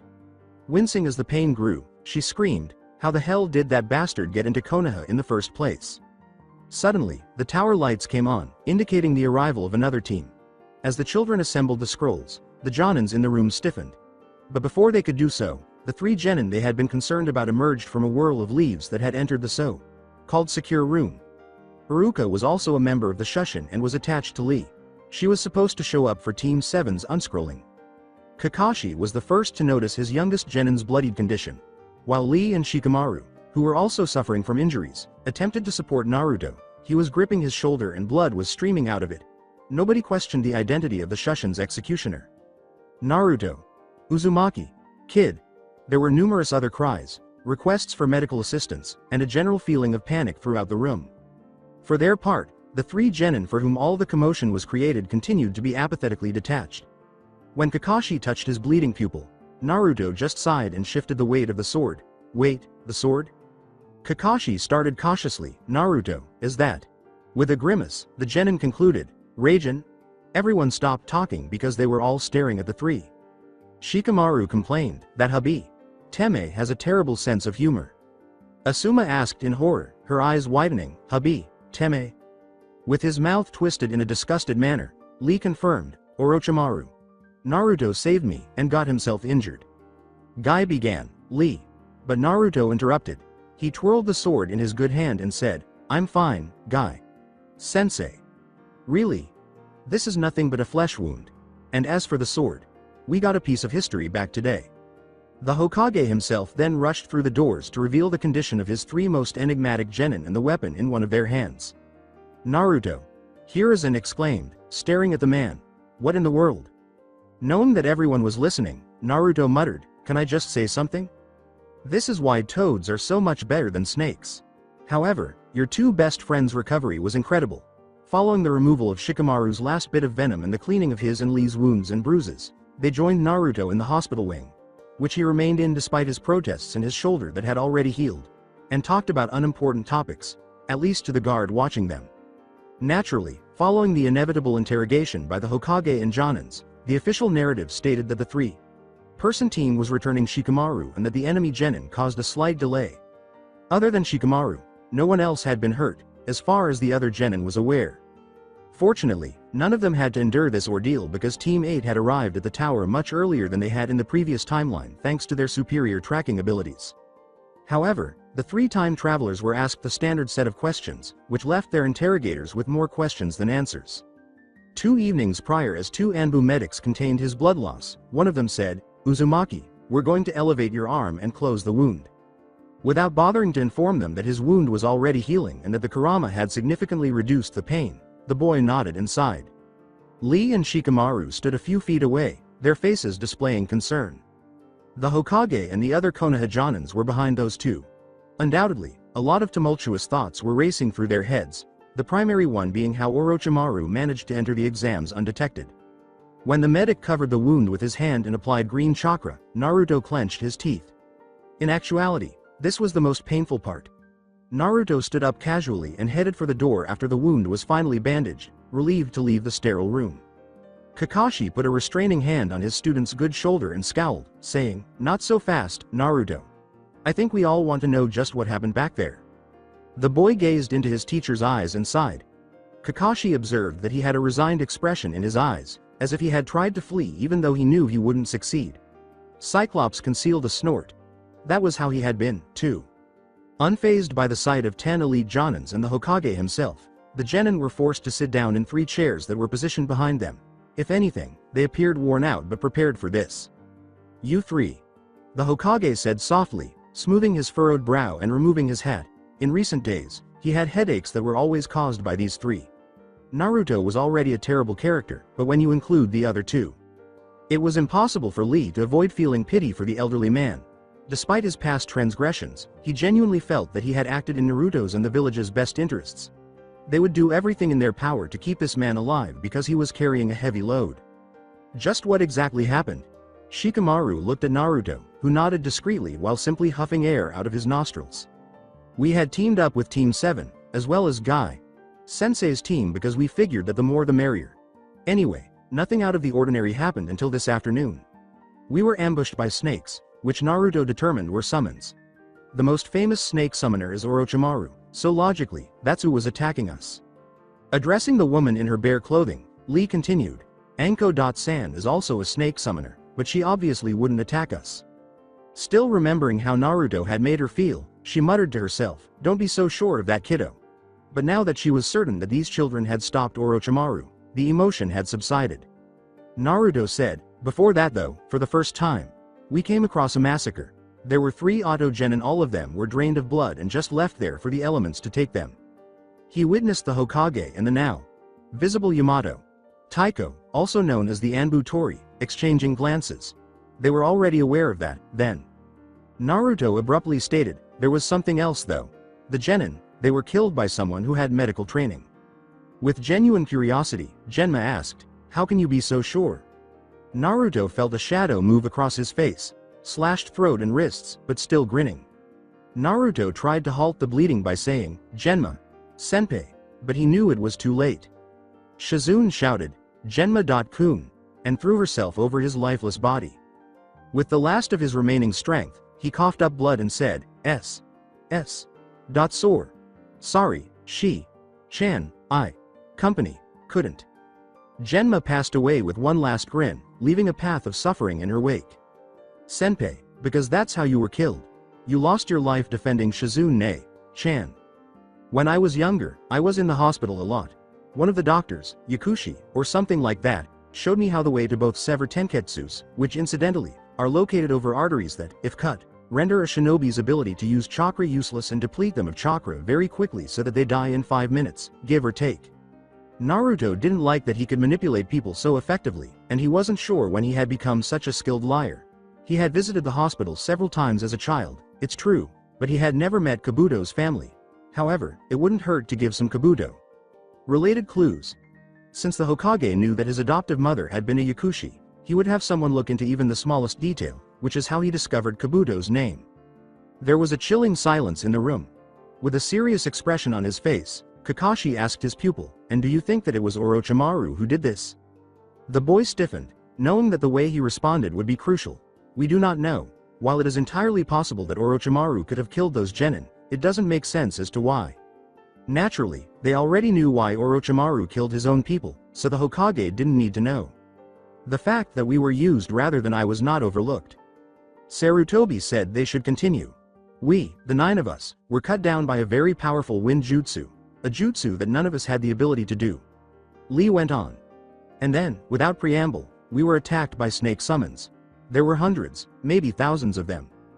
Guy disliked the appearance of his star pupil's eyes. They appeared so worn out, so elderly, so not young. Knowing that his Hokage was observing him, Shikamaru almost yawned, but restrained himself. We tried fighting them off, but it was futile. The more we killed, the more of them popped up, and then I was bitten.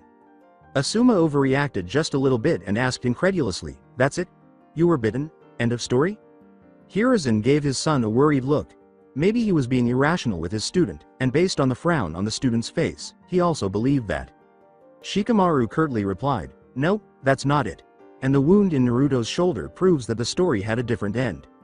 The room's Jonin flinched. When Shikaku was upset, the child sounded a lot like his father.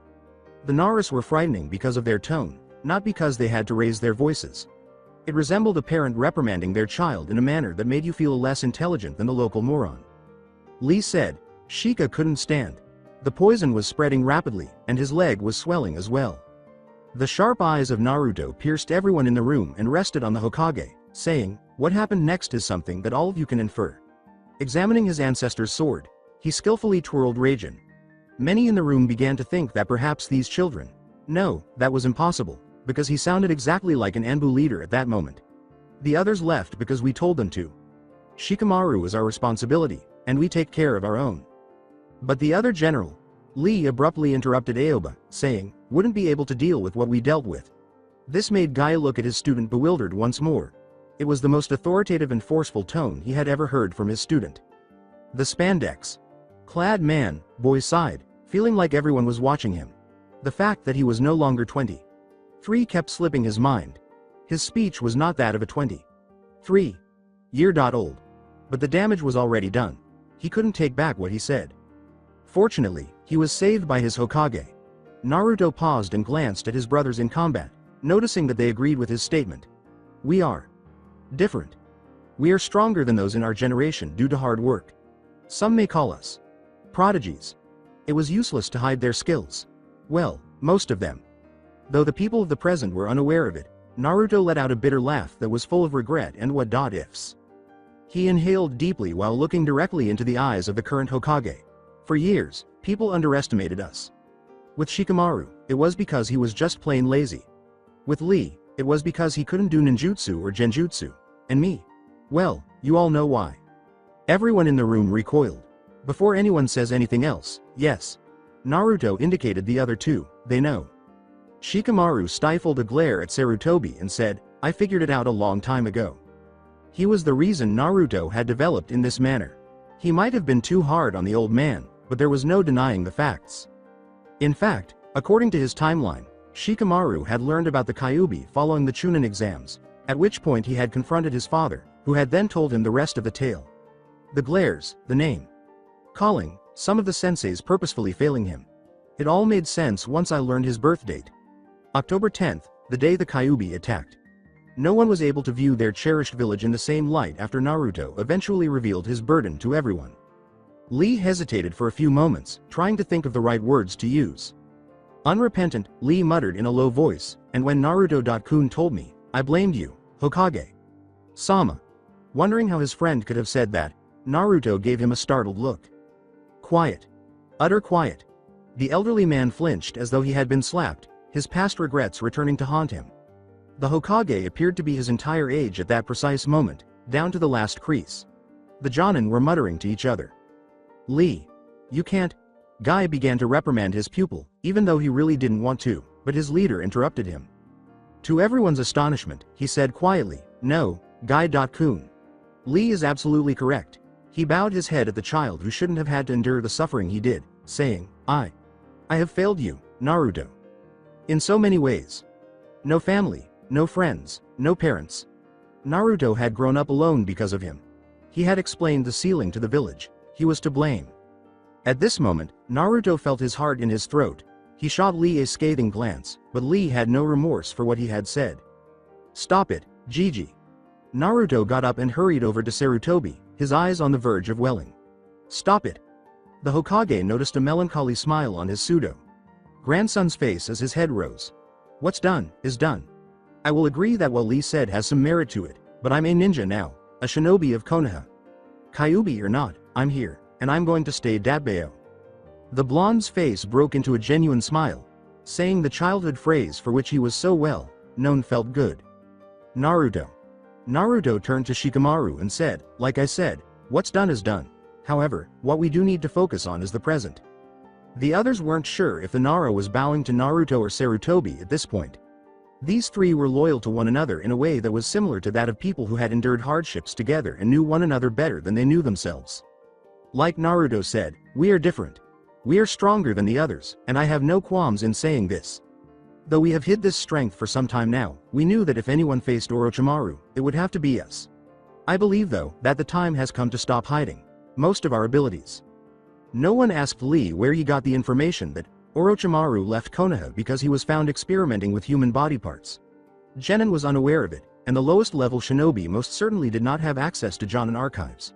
We believe that he is after Sasuke-san. After allowing everyone to process what they had just told them, Naruto added, for his Sharingan. Kami. Cried Genma. He wants to have the eyes that copy everything, and become. With grimness, Kakashi concluded, the ultimate ninja. With a pained expression, Naruto nodded. Kakashi. Sensei, you proved to the world that the Sharingan can be transplanted into a non-Uchiha. Think about it. With just one eye, you are one of the most feared shinobis out there. However, if Orochimaru gets both eyes, and if we add that into his already powerful repertoire, he believes that he can become invincible. Sarutobi Hiruzen had the impression that he was very old. He was first reprimanded by Genin for his treatment of Naruto, and now this. After the Kyuubi incident, Orochimaru was likely the worst mistake he had ever made in his life. He had been too forgiving of his favorite pupil, believing that exile rather than death was the best course of action. The blonde said, airily, anyway, as though the previous 10 minutes hadn't just occurred. Naruto looked at Anko, saddened by her distraught expression, and said, "I got stabbed with Raijin and Orochimaru let us off easily I suppose. He said that we were lucky that we didn't receive his mark. If he wanted to, he could get rid of that annoying mark, but no he ought to take that mark off of her. It was mentally and physically confining her." Approaching the woman and persuading her to allow Naruto to touch her was the only thing standing in his way. Although there was silence in the room, everyone's perspective on the three genin had changed. It was obvious that these three weren't genin. They were as skilled as they claimed to be based on their actions and words, pushing back Orochimaru in the way they did. Though no one knew how, these kids were chunins, if nothing else. Asuma said, "Hang on," glancing at Shikamaru. "How come Shikamaru was nearly healed when he came in? If that bite was as bad as you said it was, then why did the medics not take a longer look at him?" He smiled sheepishly and took something from his pack when Lee and Shikamaru both sighed and gestured toward the blonde. "Seals?" Genma asked, glancing at the piece of paper without figuring out what it was. Naruto corrected the Jonin, saying, "A chakra-enhancing seal to be exact. I store some of my own chakra in them, and whenever I need a boost, or any of us needs a boost, I use it. I gave one to Shikamaru and Lee before we fought Orochimaru." Asuma countered, "But that doesn't explain how he healed so quickly." The medics were furious when Naruto sighed and tore off his bandage. He gestured to his wound and said, "Look. There's only congealed blood. No wound, right? Even though the doctors healed me, there should be at least a mark, right?" The others gave his shoulder a close inspection. The boy was correct. It is comparable to his injuries sustained during the wave mission. Kakashi thought. He is healed by the Kyuubi. The fox, whether he likes it or not, can't have his jailer getting hurt. Even if I don't use the Kyuubi's chakra, his presence in my body is enough to enhance all of my senses. This is why, for seals like these, the people who receive them, their bodies heal faster. My chakra can be both volatile and soothing. Because of its potent nature, if someone who comes in contact with it via this seal, their own healing process gets better. For an uninjured person, it'll raise their chakra levels by at least 3%. Trust me, Lee and Shika don't have the Kyuubi's chakra inside of them. I planned this thing out for ages before perfecting it, and even then these two were the only ones who have ever used them. The others, however, appeared dubious and a little concerned that someone with terrible handwriting was creating seals that were functional and beautifully calligraphed. Lee shook his head, realizing that a protest was necessary. He grabbed a kunai before anyone could see what he was doing, and without even blinking at the sting, he slashed his palm open. He motioned for Shikamaru to throw him a seal, which the Nara did, ignoring the shocked expressions. Having Naruto activated, Lee placed it on his injured palm. Everyone in the room sensed Naruto's chakra flowing into Lee's hand as the seal glowed blue. Lee showed everyone his nearly healed hand a few seconds later. "That's how Shikamaru is fine, Asuma. Sensei. Naruto. Kun's got our backs." There was silence in the room. No one raised any of the questions that were racing through the Jonin's minds faster than lightning. Lee shifted in his chair. Naruto's thumbs twitched. Looking up at the ceiling, Shikamaru gazed. The Hokage's gentle voice reverberated throughout the room. "Naruto. Is it okay if we examine this seal? If what you say is true, then we might be needing your help later on." The blonde simply smiled and threw roughly 50 of the seals into the hands of the elderly man. "Knock yourself out, Gigi. I have plenty more, plus the others that I made." "You have others?" inquired Sarutobi. "Wait, don't answer that question. Of course you do. You are the number one, hyperactive, knuckleheaded, most unpredictable ninja after all." Naruto sulked at the man who returned the smile, saying, "Kakashi. Sensei. You said you wouldn't tell him about that name." The Cyclops shot back, "And you said that you would stop hiding things from me." "I never said th." Naruto gawked as his teacher walked away. "Hey, come back. Kakashi. Sensei. Kakashi. Sen." Shikamaru put a hand over his friend's mouth and smiled, saying, "Shut up, Ruto. Kumo can hear you from here." In response to Naruto's antics, the Hokage laughed. Even though it was nice to see the boy without his mask, it was even better to see him in a cheerful state. He saw how Naruto called the younger boy bushy brows, and how Lee ruffled his hair. Shikamaru simply sighed in his chair and mumbled something that sounded like trouble, but Naruto slapped him over the head for using that word. Sarutobi clapped his hands together and said, "All right then." The boys awoke and said, "Today was informative to say the least." The man beckoned Tori over as well, saying, "We will consider everything you have just said, and carry out a plan to capture the traitor." Unaware that Naruto could hear him, he whispered, "And have your team investigate wayward medics. Start with Yakushi. Oi! What about this sword? Cried Naruto as the Hokage and his followers turned to depart.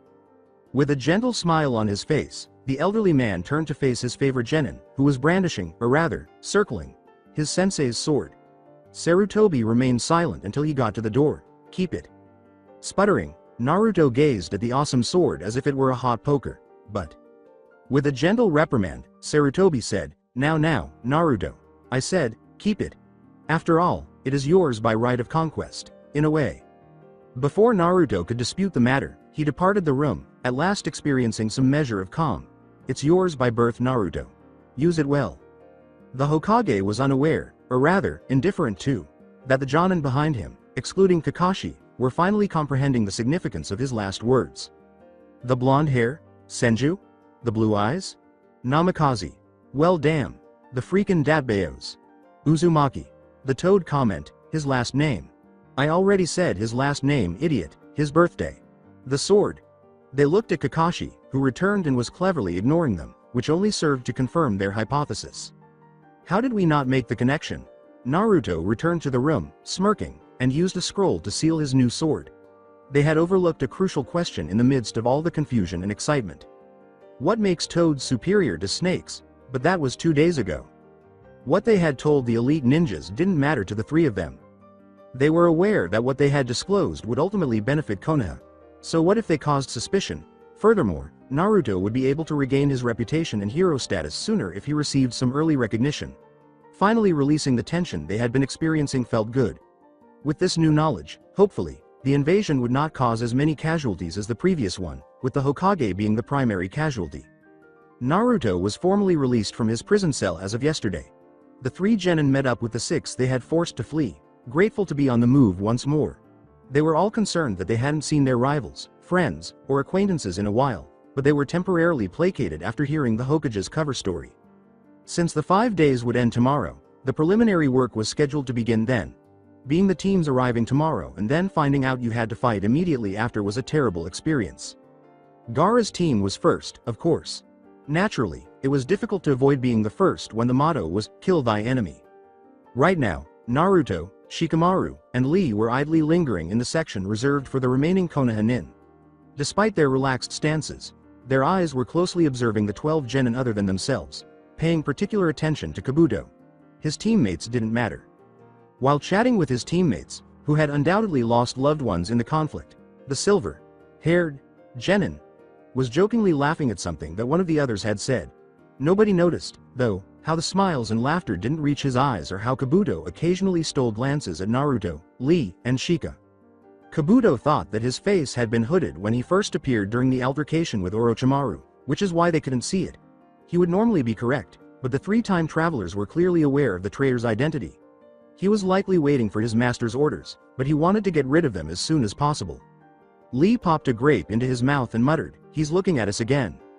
Shikamaru grunted, fighting the impulse to swing a kunai at the man's jugular to put an end to Kabuto for good. Pedophile. Naruto looked up at the ceiling and then down at his closest companions, saying, "Ma. He said, as casually as if he were describing the weather, "Don't worry, we'll kill him." Naruto had initially been terrified and repulsed by killing, but he is now casual about the topic. But Jiraiya's training had made him change from a man to a boy. At the age of 14, Naruto stabbed a rapist in the stomach, severing a couple of arteries and leaving him to perish. He never disclosed the exact moment of his first kill, preferring to let people believe it happened during the war. Jiraiya consoled his godson and explained to him why a shinobi killed after he felt so sick from what he had done that he had puked. Naturally, the war disproved Naruto's vow to never kill another person. Kabuto was different from Naruto, who disliked killing. It would be a sin not to kill that man because he was the cause of so much suffering. A low voice asked Lee, "What about Sasuke?" Sitting in a corner, the Uchiha was switching his Sharingan on and off, probably to see how much chakra he was using up. The boy was an avenger, but he also had a very sharp mind. Shikamaru straightened his posture a little. "We prevented him from being bitten, and that has changed the game quite a bit. Without the seal, he's free of Orochimaru's influence." Darkly, Naruto muttered, "But for how long? Sasuke is drawn to power just how a moth is attracted to a flame. The second Orochimaru approaches him, and we know he'll take any chance he gets." Silently, the other two looked at Naruto. Do we let him go? Shikamaru said in an emotionless tone. Or do we force him to stay? Naruto remained silent this time. There were numerous facets to the response to that query. Although Sasuke's actions were expected, he had the option to choose a different course because they had significantly altered the future. Lee and Shikamaru dismissed the matter after correctly interpreting Naruto's silence. When the time was right, they would deal with Sasuke. Recalling that the man would be proctoring their exams tomorrow, Lee asked, "And Hayate-san? Tomorrow, the prelims will be over. After that, we have to keep a close eye on him." Naruto closed his eyes, tapped his fingertips together, and nodded. He turned to his second-in-command and grimaced. "What happens tomorrow will define our actions for at least the next month. Hopefully, we will get our old opponents. Shikamaru gets Kin, I get Kiba, and Lee, you get Gaara. Just make sure that Gaara doesn't crush your arms and legs, please. I really don't want to lose you when we've just been given a second chance." Lee put a hand on Naruto's shoulders as his eyes grew softer. "Believe me, Hokage Sama. Tomorrow is not going to be the preliminary exam that we remembered. We will make it our own, and I'm sure that it will go down in the books as one of the most historical events for the generations of the future." Shikamaru sighed and put 2 fingers to his temple. "Lee, that's what we don't want. We've gotten too much notice, maybe a little less attention would be nice." Regretfully, all 3 were aware that Shikamaru's final statement had already been rejected. The 3 of them, especially Naruto, would be closely examined tomorrow whether they liked it or not. Lee would, regrettably, be right. A bright sunrise highlighted the new dawn. 3 vacant beds were emphasized by streaks of gold and red that came in through the windows. Naruto, Shikamaru, and Lee were in the recreation room with a few other teams at the moment, while the other genin were sound asleep because the preliminary round didn't start until 9 that morning. Shinobi were very light sleepers because they learned to wake up at a second's notice, even though it was only 5:30 in the morning. Everyone's sleep had been virtually eradicated by the war, and long-standing customs were severely damaged. However, all of the villages, particularly Konoha, had allowed their genin to live a slightly more laid-back lifestyle than the previous generation during a period of relative peace. In actuality, this was lowering the new generation's readiness for war should it break out. Even the more senior shinobi were a little out of practice. This explains why Pain could attack so easily and why the invasion was so destructive. Following that, all countries were at war. After giving a Mizu Nin a respectful nod, Shikamaru sat down beside his closest pals. At that moment, the Nara said, "I don't like this." Lee simply shook his head and sighed. "We knew this day would come, but to actually be here, to have changed so much already, it is." Naruto concluded, biting into his rice ball, frightening. A solemn silence fell over the genin as Gaara's team entered at that precise moment. Gaara had a gourd that was leaking sand. For a brief moment, Gaara's sneer formed as her eyes met Naruto's own color. To Gaara's likely confusion, Naruto simply nodded at his younger sibling, while ignoring him. When Naruto realized that Kurama was recognizing Shukaku, his stomach began to warm. "Iti Ruto?" Shikamaru asked, averting his gaze from Temari out of concern for the blonde's face. Naruto scowled, sure he had heard Kurama say something. "It's nothing, Shika." Furry here is not too pleased that his youngest sibling is present. "Ah, has he woken?" asked Lee. Kurama?" Naruto laughed as he felt the seal warm again. "Not quite, but I think he might be happy. Or something like that, because you called him by his name. For so long we believed that the tailed beasts are masses of volatile chakra," Shikamaru murmured. Naruto confirmed, recalling how corrosive Kurama's chakra was prior to learning how to purify it, which they are. The Nara went on, "But you and B.San proved otherwise. They are forces of good, if the Jinchuriki wills them to be so." Naruto recalled all of his encounters with the Kitsune and said, "It's not so easy, or that black and white though." He frowned a little after attempting to kill him, wanting to take over his body, and Naruto defeating him by using his chakra. "It's a struggle. But once you have something like this on your side," he said. The other 2 nodded, comprehending Naruto's meaning. Madara and Obito were unstoppable because of this. Only Naruto remained, the only one of his siblings to live after B's death. Obito and Madara were accompanied by 8 tailed beasts. Lee said, "Can we save the others?" with a contemplative look on his face. "Akatsuki is currently in the building block stage. We would have an advantage if we could save even one more Jinchuriki." Naruto thought about what his friend had just said. Could they? Gaara was a sure shot, and they had to save him and Shukaku. Utakata-san? He hadn't died until after Naruto returned from his training trip, so they had some time. Yugito-san was another possibility. He had heard that she was fairly close to B.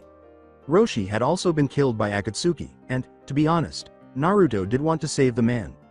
Despite being from Iwa, he was a good man, and Son Goku was absolutely fantastic.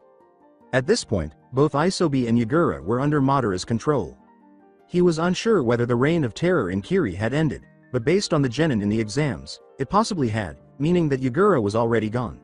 Han had seemed like a nice guy. The giant man was a pretty laid-back guy, if you ignored the fact that he supposedly hated humanity. Fu was roughly his and Gaara's age, and he wanted to save her and bring her back from that vile village of hers. Shikigakure, if he recalled correctly. Akatsuki killed everyone, with the exception of B and me, of course. The momentum that Akatsuki would have in the upcoming years is not present. I believe that a few more people could join us, particularly Yugito-san, Fu, and Utakata-san. Naruto stroked his chin, tempted to ask the Mizu Nin who their Mizukage was at the moment. The Yondaime Mizukage is useless for lack of a better word, and the others, aside from B and Gaara, are from Iwa. Iwa, huh? But they must despise Iwa. And Konoha, Shikamaru said, narrowing his eyes. That's our issue. Naruto deadpanned, one of them hates humanity in general. Oh. The sun had risen higher in the sky, so they must have been talking for longer than they realized, because at that moment more and more genin began to enter the room. And before they knew it, the senseis and Hokage were escorting the remaining teams. Among them a Mizu team that had stumbled in at the last second, into the arena. The Konoha Jonins were not shocked to see their three most interesting genins enter together, but they were taken aback by the ominous expressions on their faces as they surveyed their possible rivals. Why does it seem to me that today will always be remembered? Kurenai shivered a little and asked. They all agreed with her, so nobody bothered to respond.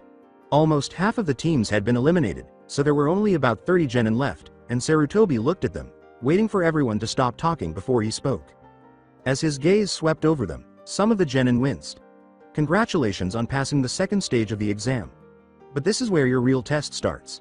You are no longer part of your teams. It's an individual test now. You will have to battle both genin from your own village and other genin. From our own community? With a sly glance at Gaara, Asuna Nin inquired. Refusing to recoil, Hiruzen followed the genin's gaze to the bloodthirsty Jinchuriki, reminding himself that he should be grateful to Iruka for demonstrating to Naruto the power of love, because otherwise, his favorite genin might have ended up looking like the Red Head. As well as the other villages. Is there anyone who knows why? As he said this, he glanced at Naruto, pleased that the boy had only given him a knowing smile and a nose tap. It was the quiet Shino who, surprisingly, said, it's an excuse for war. Exactly, the Hokage said, nodding to the Aburame. Right now, we are living in a time of peace. All of your villages have treaties with Konoha. The relationship between our two villages has significantly improved as a result of the new Kiri government's efforts and the future Mizukage's diplomatic efforts, he said, gesturing to the Jonin and Mizu genin. The three of them exchanged a startled glance. Mei-san? The future Mizukage? She hadn't attended the last exam, and it wasn't quite clear when she had become Mizukage. Kusa, also known as Otto, and Konoha were the only two major villages present, so it was possible that Yagura's regime had fallen sooner than they had anticipated. With a clap of his hands, Sarutobi said, now, each genin must accompany their Jonin instructor to the assigned location in their village, spread out. Kakashi quickly put an arm beneath Naruto's armpits and almost pulled him to where Sakura and Sasuke were. The Jonin thought, he's grown. The blonde had gained height and skill over the past few months of being his teacher. Well, just height, as the skill had been present for a while. Ignoring the snickers from Lee and Shikamaru a few feet away, he complained, I could walk you know. Sure, but we don't want you to flee. Trying to agitate the boy, Kakashi smiled beneath his mask. Naruto only gave him a scowl, but that would have to do. The Jonin looked at each of his students and said, in all seriousness though, good luck, because Hokage Sama was right when he said that the villages would be pitted against each other. Try your best to win if one of you fights any of them, he said, pointing to the other Konoha genin. The team is no longer important, now, it's all about the individual, and know that I won't be cheering for either of you if you face off against a member of our team. The three had to mentally rewind those words to understand Kakashi's statement because of the way he said it. You get it? Hi, sensei.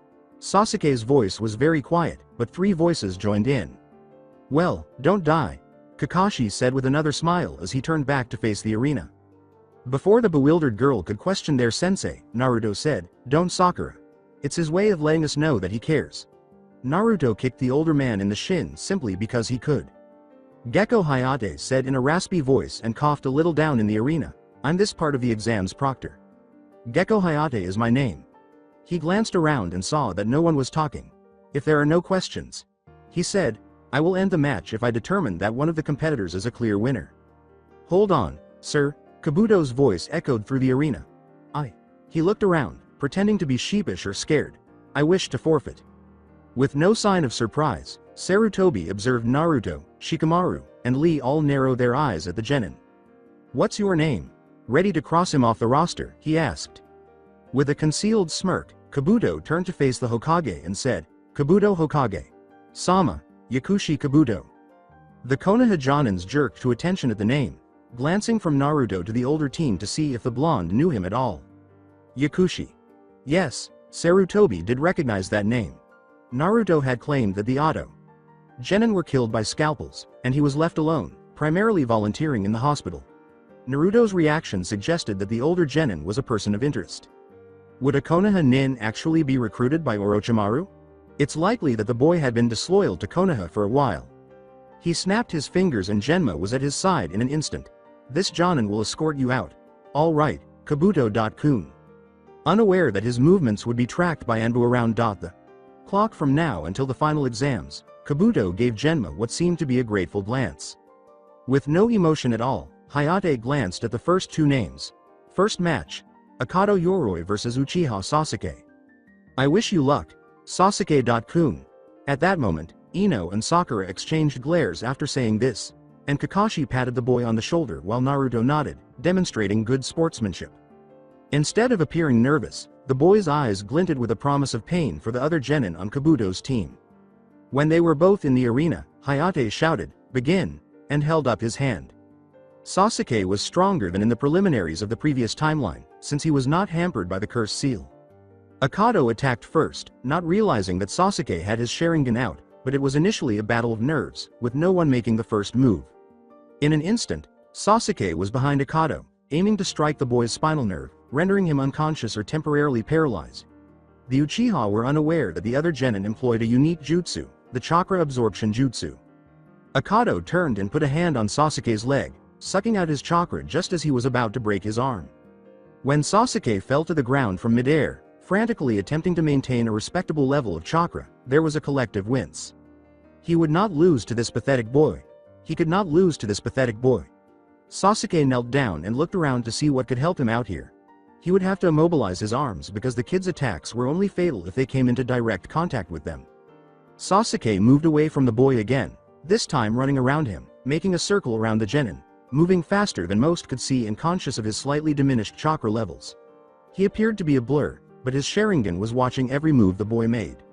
Sasuke seized the moment when Akado appeared a little lightheaded, and with a single, placed kick to the head, his opponent was on the ground. With a somewhat worn-out voice, Hayate declared, winner, Uchiha Sasuke. Astutely ignoring Sakura's gushing, the Uchiha returned to his team's location, looking a little smug, if not a little exhausted. Naruto told him, in the most polite way possible, good job. The boy replied, HN. And people ask why Naruto is unwilling to put in the work to save him. Well done, Sasuke. Kakashi informed his student, you're through to the finals. The boy simply grunted, but his expression was one of mild satisfaction, and he turned his back on the girl who was vying for his attention. The next game is Aburame Shino vs Abumi Zaku. The Aburame clan was frequently criticized for their creepiness, for want of a better word, but Naruto knew that beneath that stoic exterior, there lay a warrior, a brave warrior who had sacrificed his life to protect his sensei's child. He had used his bugs to shut the one-armed genin up and block the implanted tubes in his arm. As his comrade returned victorious to a loud slap on the back from Kiba and a courteous good job Shino.kun from Hinata, Naruto had to acknowledge that Shino was talented. The match between Kankuro and Masumi Sergi proceeded as it had the previous time, with the puppet wielder using his beloved puppet crow to crush the other boy's bones, preventing him from fighting. The fourth game was Sakura vs Ino, it's enough. However, when Sakura chopped off her hair, Naruto was reminded of the Sakura of the future. The glint in her eyes, the don't mess with me look that Naruto had admired about her when he was over his crush, because the match ended in a draw, just like it had the last time. The Sakura of the future was someone who would be respected, someone who could take the mantle of the new slug Sennin and carry it with honor. There were more matches between Mizu and Suna, but fortunately, almost all of them ended in a draw, so they weren't important. Tenten vs Tamari is the next match. Naruto grinned as he noticed Lee and Shikamaru watching the match closely from a few feet away. Lee was just cheering on his teammate, and Shikamaru was just trying to keep his wife from knowing. With a smirk of victory on his face after Tenten's quick defeat, Shikamaru turned to Lee and apologized. Lee, being the good-hearted person he was, simply waved the apology away, whispered something into Shikamaru's ear, and gave Naruto the thumbs up. The Nara blushed a little, which made Naruto very interested in what Lee had said. Tsuchi Kin vs Nara Shikamaru is the next match. Naruto, who was certain that Shikamaru would prevail, went to Lee's side as soon as the match was announced to observe it closely because he thought it would be interesting to see his best friend working alone. As he entered the fighting area, Shikamaru sighed, troublesome. He looked up to see the Konoha Jonin and Hokage closely observing him. Great. Simply fantastic. With her Senbon in front of her, Kin growled, "So we meet again, Nara." Shikamaru muttered, yeah, and then sat down right away, much to his opponent's chagrin, everyone else's surprise, and his best friend's pure laughter. How come that Baka is acting? Furious at her teammate's behavior, Ino questioned. From her left, Naruto remarked, "He's thinking." Notice how he placed his middle and index fingers on the bridge of his nose. That Baka is working on a strategy. Since you have known each other your entire lives, you ought to be aware of this, Ino. Despite his appearance, Shikamaru has the brightest mind in our generation. Naruto's remark surprised the blonde girl a little, but upon closer inspection, it appeared that he was correct. "Defend yourself, you moron!" Kin roared, sending a Senbon Shikamaru's way. His eyes opened, and the Senbon instantly stopped halfway toward him. However, there was another Senbon in its shadow, and Shikamaru had to abandon his clan technique to avoid the needle. The girl growled as she approached Shikamaru once more, saying, "That's better." Lee snorted and pointed out that Shikamaru was avoiding Kin's attacks at the last second, saying, "He's being lazy." While Shikamaru smirked at them both in midair, Naruto corrected, sighing, "He's being troublesome." Shikamaru thought, "She's getting frustrated." As Kin began to fire more and more weapons at him. Weapons with shadows much larger than a small Senbon, perfect. "What is the matter, Shadow Boy? Are you getting tired?" Kin mocked. Shikamaru wanted her there, and she was just above him, aiming to slam his head in. No asserting Lee's observation, Shikamaru replied, "I'm just lazy." Cage main jutsu. Shikamaru's shadow stretched in midair, bouncing off the walls, trapping Kin in her spot. Making sure his jutsu had stayed in place, Shikamaru grunted and brought her to the ground. Taking a shuriken from his pack, which forced Kin to follow suit, he threw it at her, dropping the jutsu just as the projectile was hurtling in his direction, allowing him to dodge. Kin was not as fortunate and was knocked unconscious to the ground after being struck in the side of the head by the shuriken. Without even hearing the outcome, Shikamaru sighed and left the arena after glancing at her and pawing the floor with his sandal. Hayate said, inwardly laughing at the Nara boy's wit, tactical prowess, and sheer, as he put it, laziness, winner, Nara Shikamaru. As Shikamaru returned to stand with the others, Tenten muttered, "I can't believe that under that exterior, there lies a genius." He was completely unblemished. The others stared at them bewilderedly as Naruto cuffed the Nara on the back and said, "You sure took your time." Lee was interrupted by Shikamaru's glare. Shikamaru.kun could have ended the match at the start with a well-timed lightning jutsu, but he was just being. "I'm amazed that you had the courage to sit down. I thought you were gone after that little stunt." Kiba roared with laughter. "I'll do much better than you did, Nara." The Inuzuka puffed his chest. Inuzuka Kiba vs Uzumaki Naruto is the next match. "See, I'll prove it to you right now," Kiba said, slapping his knee. However, the Konoha Jonins present were certain that Kiba would lose. While this was going on, a certain Mizu Jonin's eyes widened at the last name of one of the competitors. Ao was a skilled shinobi who was feared worldwide, but he was no match for Mei. Sama's demands that he become a Jonin instructor. Very reluctantly, the man who had defeated a Hyuga and survived several fights with Uchiha Shisui had taken on a team of 3 brats, and he was left with all 3 of them, though he had fervently hoped that none of them would win so he could return home. He attempted to link the blonde boy with the Uzumaki name as he walked to the arena to the legendary clan of which his leader was a member. The Uzumaki had scattered across the 5 nations following the destruction of Uzu no Kuni, and he himself was related to them through his grandmother. But why was he blonde? Unless. Ao's one eye widened as he noticed the similarities between this boy and another famous blonde that this village had produced. It was possible, almost entirely too possible, that this boy's mother was related to them. Kushina. This match would be reported back to Mei Sama if this boy was her son. His son. Of course, Kushina had been the princess of Whirlpool, the direct cousin of Senju Tsunade through Tsunade's grandmother, and Kushina's great-aunt, Uzumaki Mito. She and her family were granted asylum by the Sandame due to their relationship with the Shodai Hokage. This boy, along with half of the other Senjus, was the prince of Whirlpool. You cunning jerks, Konoha, are keeping a treasure like him out of sight. He thanked Hinata's equally soft good luck, Naruto.kun, and then he wandered down, ignoring Kiba's cries for him to hurry up. In reality, Naruto wanted this match to end as soon as possible because Gaara was becoming a little careless with his sand, and he could see the bloodlust in his future friend's eyes. If this match didn't end quickly, Lee would be in serious trouble, assuming, of course, that Lee would be fighting Gaara. All set, dog.boy? The Inuzuka clan was hot-headed, impetuous, and reckless, and Naruto called out idly while spinning a kunai in one hand. He would use those psychological strategies to defeat Kiba, without farting on him. Are you? Akamaru yipped at Kiba's side as he challenged. Instead of yawning, Naruto chose to stretch, looking a lot like Shikamaru, but with a manic twinkle in his eye that was eerily similar to Lee's. He crooked one finger at Kiba and said, "Bring it." Naruto easily sidestepped the genin, swerving his foot at the right moment so that Kiba tripped and fell face first onto the hard ground. As anticipated, Kiba attacked head-on, opting for the brutish approach rather than a more subtle attack. As Kiba got up and growled at Naruto, who was calmly observing the boy, snickers echoed throughout the stadium. Akamaru. Let's demonstrate our abilities one last time. The little dog assumed his typical position atop Kiba's head and barked in agreement. With his eyes narrowed, Naruto braced himself for what was about to happen. Jujin Bunshin. Giju Ninpo. Unfortunately for Kiba, Naruto was not normal, and Akamaru changed into another Kiba, making it impossible for a normal person to tell the difference between the two. When the animal was recognized and rendered incapable, this metamorphosis could be broken. Naruto took a chance to smell him as one of the Kibas approached him, and sure enough, it was a human. Akamaru was the one approaching him from his right, so he reached into his pack and took out a seal. Although Naruto had no desire to use any energy at all, he wanted to demonstrate his abilities to the Hokage and the other Jonins, and sealing would be the best way to do so. This specific seal was designed to trap small animals in a cage and was mainly used for hunting.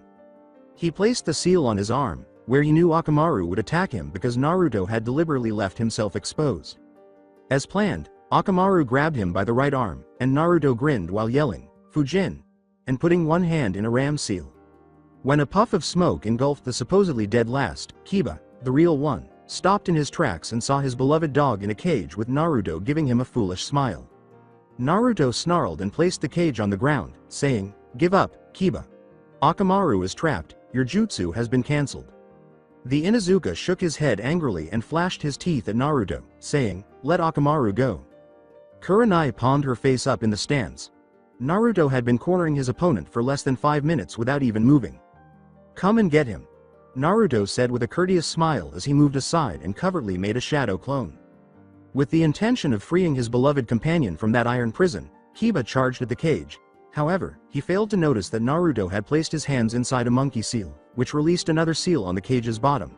As soon as Kiba touched the second seal, 300 volts of electricity shot through the poor boy's body, sending him flying across the floor. A foot was planted on Kiba's throat by one of Naruto's shadow clones. "Will you give up?" "Yeah." Kiba struggled to stand up and choked out, "Please, is Akamaru okay?" After learning that the Inuzuka had given up, Hayate approached, and Uzumaki's clone simply grinned and relieved the pressure on the boy's throat. After helping his comrade stand up, the real Naruto handed him the puppy and said, "He's fine." Naruto stroked the white dog's head and said, "See? I would never injure your friend." The relationship between the Inuzuka's ninkin and the clan members was not well understood by many. Naruto held out his hand, except for his quick defeat. He had lost, but he had lost to someone he had grossly underestimated, and it was his own fault. Kiba looked at Naruto, who didn't even have dirt on him, with something like respect. Slightly taken aback by the gesture, Naruto took the other boy's hand and shook it. Akamaru, in a sort of congrats, also gave Naruto a gentle nibble on his fingers. "Uzumaki Naruto is the winner," Hayate declared, grinning at the unity displayed. As they bumped fists, Kiba vowed, "Next time Naruto, I won't underestimate you." Naruto took his place next to Shikamaru once more and responded, "And I'll kick it up a notch." "What? No gaudy jutsus?" Shikamaru pushed the blonde in the ribs. "No claiming to be Hokage after defeating Kiba?" "I thought I would keep it simple this time," Naruto snorted. With a playful smile, Lee acknowledged, "That was really boring, Naruto-kun. I felt like yawning." As he turned to face Gaara, he noticed that she was looking at him with a positively deadly expression. "Oh, shut up." He frowned at the pressure in his stomach. "I have a bad feeling that we're going to have to save the pomp and show for a bit later." The simple sealing he had used was something that few chose to use, and sealing was part of the Uzumaki legacy. Yes, it appeared as though Sama had found a wayward cousin in Konoha, and so had he. Ao was even more certain that the blonde was their son. The Princess of Whirlpool, also known as the Red Hot Blooded Habanero, and the Yellow Flash were the parents of the blonde Uzumaki. There would undoubtedly be many surprises for the boy. Looking at Naruto and his playful banter with Kiba and Kakashi, Kurenai said, "Well, that was anticlimactic. I expected something more from both of them." Naruto. Kun's goal was to trap Akamaru because he knew that the Inuzuka valued their ninkin above everything else. Guy continued. It was a well-executed strategy, one that was quick, bloodless, and effective. Next game. Hyuga Neji vs Hyuga Hinata. Kurenai and Guy, who were aware of Neji's hatred for the main branch, both appeared shocked. Hinata did appear pale, but she was resolute. Kurenai-san. Guy began solemnly. "I will not allow Hinata-san to suffer any harm. You have my word." Still terrified of what might happen to her favorite student, the red-eyed woman nodded. Hinata was trembling, and her cousin was staring at her like she was the dirt beneath his feet. She told herself, "I can do this. Just breathe. Be calm. He's family. He won't hurt me," but she didn't believe a word of it because she knew what her clan thought of her, how weak she was, and how Hanabi would become clan head if she didn't get stronger. All she wanted was her father's approval and her family's love. Hinata. After eeping, the Hyuga spun around and looked directly into her longtime crush's dazzling eyes. As he had done the previous time, Naruto wanted to help the girl and give her some confidence because he could see how afraid she was. With a hint of pride at seeing her blush, Naruto repeated, "Hinata-chan," and added his usual suffix to her name. "Ganbat. You will give it your all, I'm sure of it. We'll all be there for you, even if your cousin turns out to be too much," he said, jerking his thumb to indicate Shikamaru and Lee, who were waving at the girl. Despite knowing that Neji was better than her, she felt confident and blushed even more as she nodded in agreement with Naruto's statement. Kakashi approached his pupil from behind and tousled his hair after Hinata had fallen to the ground. "A Hyuga, Naruto?" Kakashi smirked slyly. "Nice." The impoverished boy chose to ignore his sensei, but the sensei was unable to ignore the red flush on the boy's cheeks. "Kiddo, your godfather will be very proud." Even though he had some respect for Uzumaki, Neji couldn't stand Hinata because she was weak, timid, and unworthy of the main branch. It was time to teach her a lesson and prove to her who the real Hyuga was. He looked at the girl, his blood, this pitiful child. Both of them waited for the other to attack first, even after the proctor instructed them to start. While Hinata had her hands in the traditional gentle fist-opening stance, Neji chose to keep his hands by his sides, despite his desire to attack the Kaiden directly. "What will your father think, Hinata-sama, when he learns that his eldest daughter, the clan's heir, lost to a branch member?" the older boy sneered. Hinata shuddered, knowing that even if she lost to the prodigy, his nephew, the genius of the Hyuga clan, her father would be extremely angry. But she would not fall for the trick, not with Naruto-kun and her team looking on. Neji ni-san, stop talking, let's have a fight." Neji simply scoffed in contempt at that. How shameful that a future clan head stutters. "You will never be as qualified for the job as Hanabi is." Hinata was deeply affected by that. She was aware of her clan's opinion of her, which was that she was a failure, but Hanabi was genuinely talented. "What? Don't want to speak? All right, allow me to demonstrate your weakness." "Goodbye." There were two cries heard at the same time. However, Neji was quicker and managed to block Hinata's attack after Hinata moved first, attacking him from his right side with blue chakra glowing from her hands. "What are they doing?" Sakura inquired as she watched in wonder as her timid classmate struck her cousin repeatedly, who was striking back just as quickly. Speaking from behind them, Kakashi explained, "It's called the Juken or gentle fist. It's a Hyuga taijutsu that's used in conjunction with their bloodline and targets a person's tenketsus, or chakra points. The gentle fist can be learned by anyone, but it works best with the Byakugan because it allows them to see the tenketsu points. Kiba smirked smugly at the irate Uchiha and said, "It's a dojutsu," wincing as one of Neji's blows struck Hinata, sending her flying backwards. More lethal than the Sharingan. Naruto could say that this was a great demonstration of skill as Hinata and Neji spun around each other, dancing, parrying, and thrusting, but the boy's stance, his scowl, and the way he was aiming at the deadly tenketsu points all suggested that Neji's only goal was to kill her. Hinata was aware that her chakra was dwindling. She had also delivered some effective blows, but Neji was superior to her. He had struck a lethal tenketsu point by the femoral artery in her leg, as well as a few more by the thorax and superior vena cava. One or two more well-placed blows from Neji to her arms by the lymph nodes in the armpits or to her legs, and she would be finished. She barely avoided another blow as she gasped for air. "What is the matter, Hinata?" "Sama." Neji mocked, "Is it painful? How does it feel to be nothing by failure?" he asked, his pearly white eyes blazing with rage as he spat on the ground. Hinata chose to keep quiet, knowing that anything she said would aggravate Neji even more, even though she knew he was doing this to confuse her, but she also knew that the hatred and vitriol in his voice were genuine. When she was giving it to him on a platter, Neji saw an opportunity to end the fight. He had struck her on the right side, which caused her internal balance to be thrown off balance and left her weak. Who was he not to take advantage of the situation and deliver the fatal blow? He struck the two tenketsus on her arm that were on the same horizontal axis, moving at speeds that a normal genin couldn't see. Neji watched with pure delight as his cousin's eyes widened, first in surprise, then in pain, and finally, the emotion he had most wanted to see, fear. "Fuck it." Shikamaru swore as he and the others watched Hinata fall to the ground, unable to use the gentle fist anymore. Shino and Kiba were as stiff as boards, and Kurenai let out a soft gasp. "Hinata." Guy narrowed his eyes as he observed his pupil. He was aware of Neji's intense animosity toward the main branch, but this was simply unacceptable. Naruto held on to the railing so tightly that it slightly dented. He hated this Neji, the Neji who thought he couldn't write his own fate, the Neji who hated himself more than anything, including his uncle, and the Neji who thought he needed to be strong to prove himself to the main branch. Show him that you are stronger than he believes by standing, Hinata, even if it is only for a moment. More than she had anticipated, it hurt. Blood dripped into her ubiquitous coat and trickled down the sides of her mouth, but she had to get up. She had to. Neji wasn't attacking her, so what if she was down? He thought she was gone, but she had to prove to him that she was his cousin and that she loved him no matter what. Hinata stumbled to her feet on flimsy muscles that seemed to be non-existent, then doubled over in agony. "What is this? Are you standing?" Neji asked patronizingly. "What's the point? I can kill you with one more blow." The girl wanted to collapse, but something in the boy's tone made her stand a little more upright. With her stutter gone for the time being, Hinata's quiet voice reverberated through the quiet stadium. "Then do it. Show everyone what you can do. Neji.ni, show them." She looked her cousin in the eye, defying him to attack, approach, and murder her. For a fleeting instant, she believed he wouldn't, but she was gravely wrong when he charged. She closed her eyes and accepted her fate, since it no longer mattered. But when she opened her eyes, she saw not one, not two, but four people holding Neji back.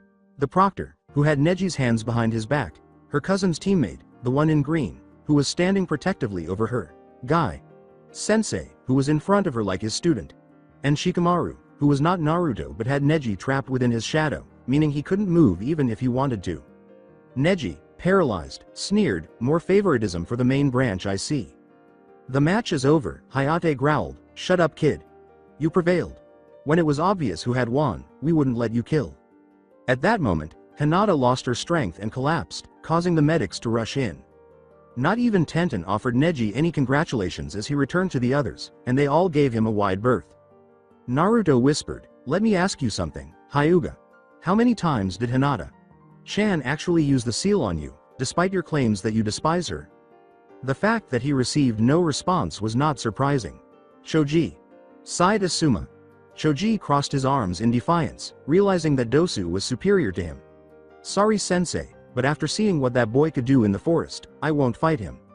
With another sigh, the bearded Jonin nodded and said, "All right.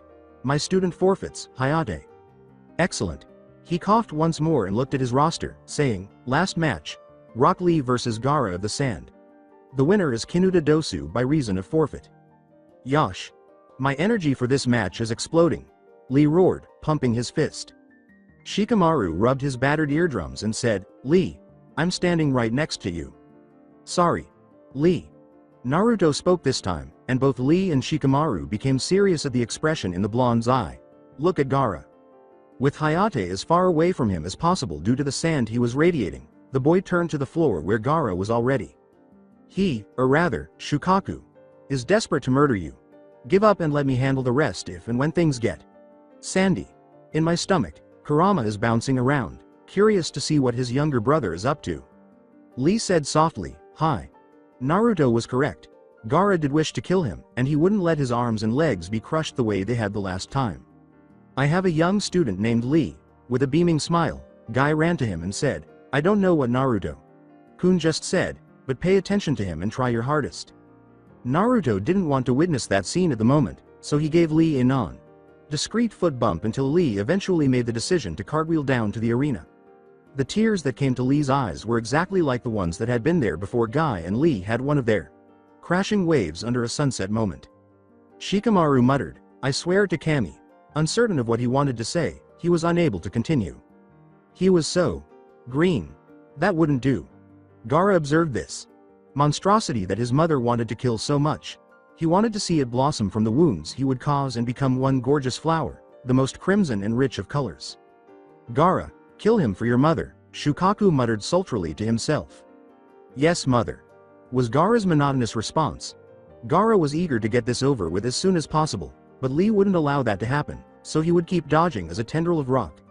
Solid sand came hurtling at him, followed by another, and another, and another. As the sand continued to fall, Lee flinched at the gouges the sand had made in the steel arena, each blow more lethal than the one before it, each blow with the intent to kill. If he had been there. Gaara's sand was quick, but Lee was faster and had the advantage of knowing what Gaara's weaknesses were. Before the exams began, he, Shikamaru, and Naruto had discussed how they would deal with Gaara. They had decided that during the month-long break before the finals, they would explain the truth to Baki-san and the three siblings in the hopes that it would persuade them to support Konoha. Naturally, Naruto would have to force Gaara to join them, as they were Jinchuriki Kyodai. This time, Naruto had promised that it wouldn't take much to get the redhead to see the light. Returning to the stand, Temari and Kankuro watched the match with indifference. The kid in green was strange, but he was good, no fancy moves, just simple dodging, and he was making their brother very angry. If Gaara got upset, well. The memory of the blood-curdling screams from that one night, when Gaara had killed their uncle, who had been sent to kill him on the Yondaime's orders, their father's orders, made Temari shiver a little. That was the day that Gaara turned into the monster he was, the day that any remaining humanity vanished, the day that he became a killing machine, a feared and hated entity, a product of anger and hatred. Gaara's sand was now shooting out in tiny bullets, which made it much faster and required less impact force, but it was also much more difficult for Lee to avoid them. I don't believe he did this last time. He thought a lot and continued to make Gaara spin around. In all honesty, this was going to enrage the boy even more, and Gaara might end up killing everyone. Lee knew that he had to forfeit, but he wasn't sure when. As Sakura watched the green blur travel at breathtaking speeds from one end to the other, she whispered in amazement, so fast. Doesn't he need to let go of the weights? Assuming that Naruto could tame his fellow jailer, Shikamaru asked Naruto, who palmed his face at forgetting this fact. The blonde, like his counterparts, knew that Gaara was about to lose control, and that this would be a blessing in disguise because the Suna trio would be with them sooner than they had planned. Using an amazing amount of chakra control, he leapt on top of the railing, stuck to the surface, and yelled, Oi Lee! Let the weights go. Lee paused for a moment, taking off the weights on his arms and legs, while the others, excluding Guy and Shikamaru, appeared startled. Kiba laughed and said, What if he drops the weigh? A crash. The weights were placed on the bottom of solid craters that had formed in the steel below. The looks he was receiving made Guy smile broadly. Yosh, my youthful student, you can now go at 3 speed. Hello, Guy. Sensei. With an equally radiant smile, Lee called back to his beloved sensei. Okay. Gaara-san, now we can fight. Lee then disappeared and reappeared behind Gaara, giving him a quick kick to the middle of the back that sent him flying 10 feet. At what he had just witnessed, Kankuro muttered, Amazing, but Gaara. He's going to kill that poor boy, Temari concurred. Gaara got up, aching all over. Did mother not love him? Why hadn't she protected him from that fall? Gaara-kun, you didn't kill him. How come you didn't murder him? His blood is needed by Mother. Now kill him. Murder him? Yes, exactly. He had to murder him. In order for Mother to be happy with that boy, he had to drain his body of all blood. The blur materialized before him once more, aiming a kick at his head this time. Without any sand to stop it, it connected, but Gaara continued to stand. He remained upright. He felt the place where the child had kicked him instead. Odd. It was damp. His face lit up with a sly, evil smile as he brought his fingers to his face. They were crimson. The stuff was all over his fingers. His blood. Blood from the mother. Red. Red. The shade is off, it's not the true shade. That red was what he needed to see. After that, Gaara's only vision was red. When the sand on the ground began to collect and return to Gaara, Lee deadpanned, well damn. Everyone could hear the utterly hysterical laughter emanating from the vortex it created around him. He turned to his two closest pals. Knowing what was going on inside the tiny cocoon Gaara had made for himself, both had turned pale. Lee said softly to Hayate, Proctor.san, I urge that you leave this stadium immediately. The sickly Jonin gave him a startled look. Proctor.san. There was a sharp edge to the boy's voice. Look at him. Lee gestured to Gaara, and Hayate gradually began to feel as doomed as the boy was. He was at a loss for words. As though Gaara wasn't going to undergo at least some sort of transformation, Lee went on, needless to say, I forfeit. However, we have to get out of here, otherwise he will kill us. At that moment, Gaara's tail appeared out of nowhere. With no more prodding, Hayate and Lee leapt to the stands and landed with grace. Sakura watched the red-headed figure in horror and asked in fear, what's going on? Half of his face was starting to resemble that of an animal, and the other half had been distorted by the sand. Hayate.kun. With a worried expression, the Hokage appeared. He pointed to Lee and said, Hokage. Sama. This genin has forfeited, however, I fear for our safety. Hurry, Santo. Thankful that Kurama was at last waking, Naruto covered his stomach with his hand. Since he couldn't hear him very well, he calculated that the fox would be completely awake in about a day. It was logical. He had estimated that it would take Kurama nearly 2 months to recover his chakra, which is when they had arrived. He appeared to have woken up more quickly after being in the same room as one of his siblings. Kurama is someone I know. I am aware. Lee appeared in his line of sight and gave a small nod. Naruto. The blonde nodded back. The time had come. Naruto reached into his sack and took out a seal, a barrier seal, specifically. It was set up to allow him, Shikamaru, and Lee to break through the barrier if necessary. It had been made specifically for this use. This seal was robust enough to endure Gaara's sand, but it had taken days. It was unbelievably strengthened by the trio's combined chakra inputs. Naruto closed his eyes, took a deep breath, and held the seal between his middle and index fingers. Activate. He sensed the stadium as a whole surrounded by an unseen wall. As everyone stared at them as though they were insane, he, Lee, and Shikamaru passed through it and came out on the other side, nearer to Gaara. Naruto. As Kakashi approached his pupil, he collided with something that felt extremely solid. What the? Mumbled Shikamaru, Kekai. A barrier. Only us three can move in and out. You are safe for now. Impossible mutterings filled the stadium, and many attempted to break through the seal but discovered that the Nara's claims were accurate. They were confined by an imperceptible wall. Sarutobi looked at the three with both pride and incredulity. Naruto, did you create this? Before giving a curt nod, the blonde glanced from Gaara to the Hokage. One of my finest. Come back here, Kurenai yelled anxiously. You'll be killed. She was shocked to learn that Naruto merely chuckled. Killed? By Gaara? I don't think so. The blonde was challenged by Temari. And what makes you so sure? He's lost control. No one can bring him back. She was shocked to see how understanding and determined he was when he looked at her. Temari's words were repeated by the boy. No one can bring him back? With his fist over his heart, Naruto grinned at the girl and said, Don't be dumb. Of course we can. And to answer your first question, a younger sibling will never attack his eldest on purpose. After yelling, 3-point offensive. I've got your sixes. Naruto produced 15 shadow clones from the ground. Hi. Followed by 2 cries. 3 of Naruto's clones followed Lee and Shikamaru as they fled in opposite directions. They both hurled a flurry of kunai at the now-mad Gaara, whose sand brushed the weapons away like flies. But the pair were mere distractions. Naruto would launch the actual assault, approaching Gaara from behind. Naruto charged at Gaara, aiming for his tail with an explosive seal in hand. He shifted in midair as he saw the sand shoot out in tendrils. He dove down and barely got the seal on Gaara before the three of them leapt back. Boom! An explosion shook the entire stadium, filling the space with dust and smoke. Nobody dared to speak, and nobody knew what was happening. Gaara howled in the confusion.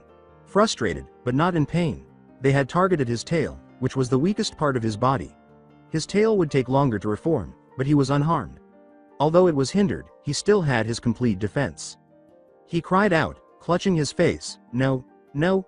Who did these people believe they were to be able to attack him and escape punishment?" The three of them watched as the explosion subsided behind the barrier, close to the Mizunin, leaving Gaara with sand streaming out of his butt. Lee whispered, "He's about to lose it." The boy-man turned to Naruto and said, "Big time. You have the seal?" Naruto gave his pack a pat. A one-pronged seal over a three-pronged. Odd over odd. Effective, and quite difficult to make. An opening seal, if I'm not mistaken, that will allow the person using it to modify an existing seal, the one that you drew being the stencil. A voice came from the background. A familiar looking Mizunin was scratching his chin when they turned around. Ao-san was there to help the Mizukage. Well, he would be in a short while. The sight of the man's lifeless body, his slashed throat, and his once bright eyes dulled by death's presence made them all shudder. "Uzumaki, was it?" inquired the nin with the blue hair. Naruto gave a nod. "Your clan was certainly gifted in seals, and it appears though as if you're a budding Fujinjutsu master." The Rokudame Hokage and those around him appeared taken aback. Was the Uzumaki clan known to Ao-san? Fascinating. This was worth investigating further, but not at this time. "Thanks, Naruto." Shikamaru enragedly grunted. "Look at Gaara's eyes." They all witnessed the transformation of teal into gold. The changeover was almost finished. Gaara was on the verge of becoming the Shukaku if Naruto didn't get that seal on him quickly. Gaara turned, and his gaze met Naruto's once more. "Don't let him kick you, protect him, and don't sleep." Naruto grasped the essence of the fox's statement. He had to keep Gaara awake or else everything would be ruined. Since this was the best position from which to attack, the three of them leapt back to where the Hokage and Konoha nin were standing in a matter of seconds.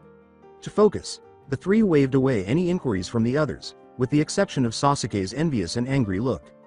"Shika, 35%. Lee, patrol, make sure no sand gets through."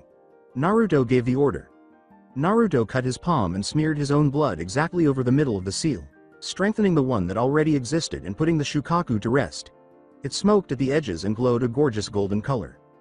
"What did you do?" asked Asuma. He disregarded the gasps and said, "Infused the seal with my blood." "Why?" Sarutobi inquired, unsure of how and when Naruto had acquired such knowledge. He knew how Naruto had learned the fundamental seals, but this one appeared to be a complex one that could only be created by Kushina, Jiraiya, Minato, or any master, indicating that Naruto was almost at the level of a master, which was unsettling. "This seal will push Shukaku back, or rather, it will open the existing seal so that I can work on it using this design," Naruto said, looking up and flexing his now healed palm. "Although blood sealing is very effective, it is also very dangerous. Assuming, of course, that I put the seal directly over his stomach, there is almost no chance of failure. I guarantee that Gaara will no longer be harmed by the Ichibi and that he will have greater control over the beast by applying my blood over the seal I made." "Hold on." As they prepared to depart, Temari called, wisely ignoring the sand that struck the barrier but failed to pass through. "What?" As though trying to find the right words to express what she wanted to say, the girl glanced down at her toes. "What did you mean?" "You mentioned that Gaara wouldn't intentionally harm his older sibling." With a detached gaze, Naruto addressed the sand siblings, saying, "I was talking about both you and myself. Gaara knows in his heart that you and I both love him, but he is unable to accept those feelings. In my case, let's assume that your brother respects and fears me." With bewilderment covering his painted face, Kankuro trailed off, "But you aren't our sibling, and you are younger than us." Naruto laughed at that. "Yeah, but I'm Gaara's older sibling, not yours." Shikamaru chose to clarify after observing the still bewildered looks. "Let's put it this way. This was said so that only the five of them could hear what was being discussed. If Gaara is the first, then Naruto is the ninth, making him the oldest of all of them." The three of them then went back to work. The eyes of Temari and Kankuro widened in shock and surprise, meaning that Shikamaru knelt to put his hands in the traditional rat seal after taking his place just behind the barrier. Kage main no jutsu. It quickly became clear that when Naruto shouted 35%, he meant 35% of Shikamaru's chakra. He shouted, suddenly switching from the rat to the snake seal to better grasp the shadow, which was covering almost the whole arena. The Jinchuriki howled once more in a desperate attempt to escape as soon as his shadow touched Gaara. Shikamaru clenched his teeth. If the trapped person had a stronger will to escape than the casters, then that person could release the jutsu. But Shikamaru knew he couldn't let Gaara through. Even though he had a lot more chakra than he had as a child, he didn't have the reserves that Naruto had, and the longest he could hold this massive shadow was 5 minutes. Naruto's seal that enhanced a person's chakra wouldn't work at all, not without him dropping the jutsu at least, and he couldn't risk that. The beauty of Naruto's seal was that he didn't lose chakra while trying to maintain the giant wall.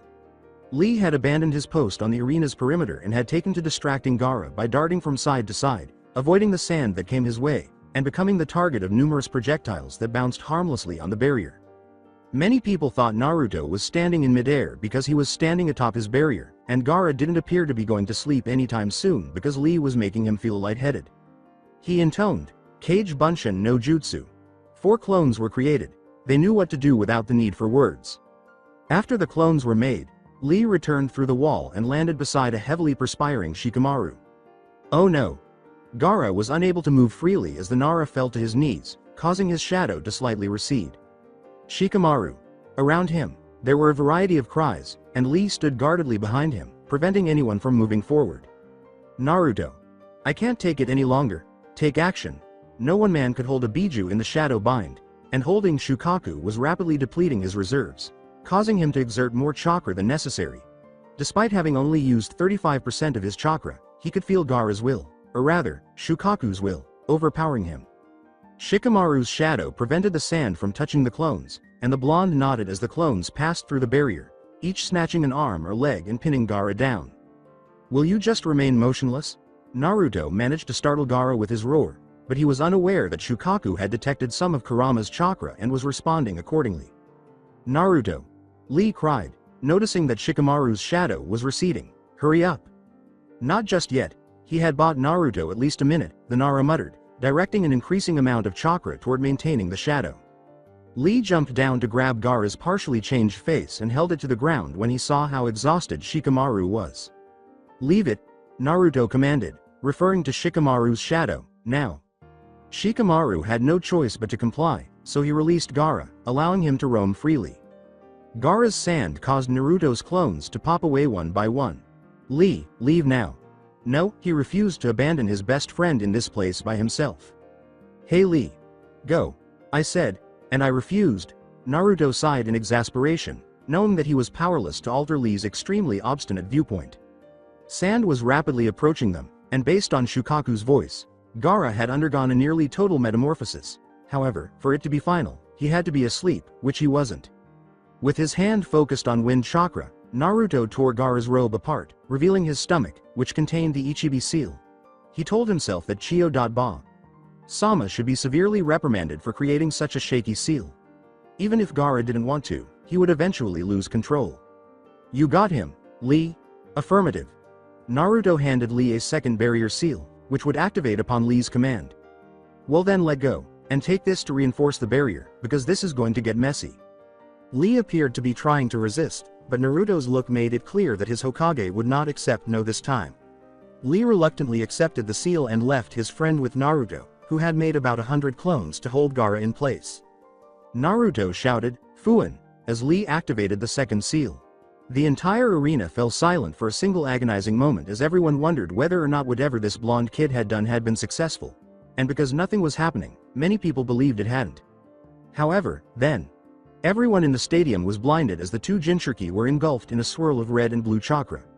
Those behind them felt the shockwaves of chakra bouncing off the invisible walls, despite the kids' barriers. They would have been toast if they had been touched by that. The Suna siblings and Baki watched in disbelief as this blatantly crazy child tried to seal a tailed beast. Something that no 12-year-old should be able to do. Shouts of Naruto and Uzumaki were heard.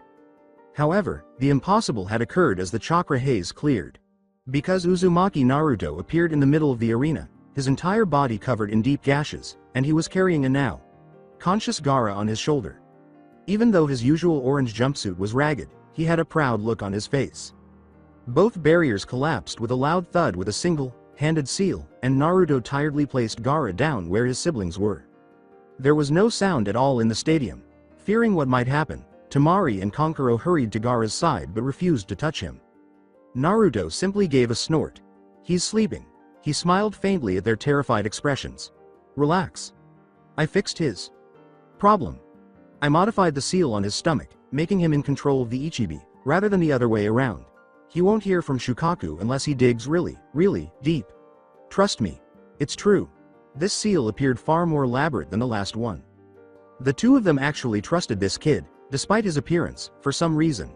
This stranger openly referred to Gaara as his youngest brother, despite Gaara's declaration in the forest that he didn't consider them to be his siblings. Breathing heavily, Naruto fell against the railing. He had barely finished the seal when Gaara's sand began to lash out at him. He had let the attacks cut him because he was unable to avoid them. Although there was likely some blood accumulating around him by this point, Kurama was already attempting to repair his brother's work. He didn't even need to look up to recognize the Sandame's hand resting gently on his bloodied shoulder. His head was patted. Most likely, Kakashi. Possibly even Genma, but it made no difference. A soft, rebuking sigh and two thuds could be heard above him as Lee and Shikamaru sat down next to him. The same frowns and fatigue were on the faces of all three. The three of them froze, then burst out laughing as the knocked-out boy twitched and began to snore loudly.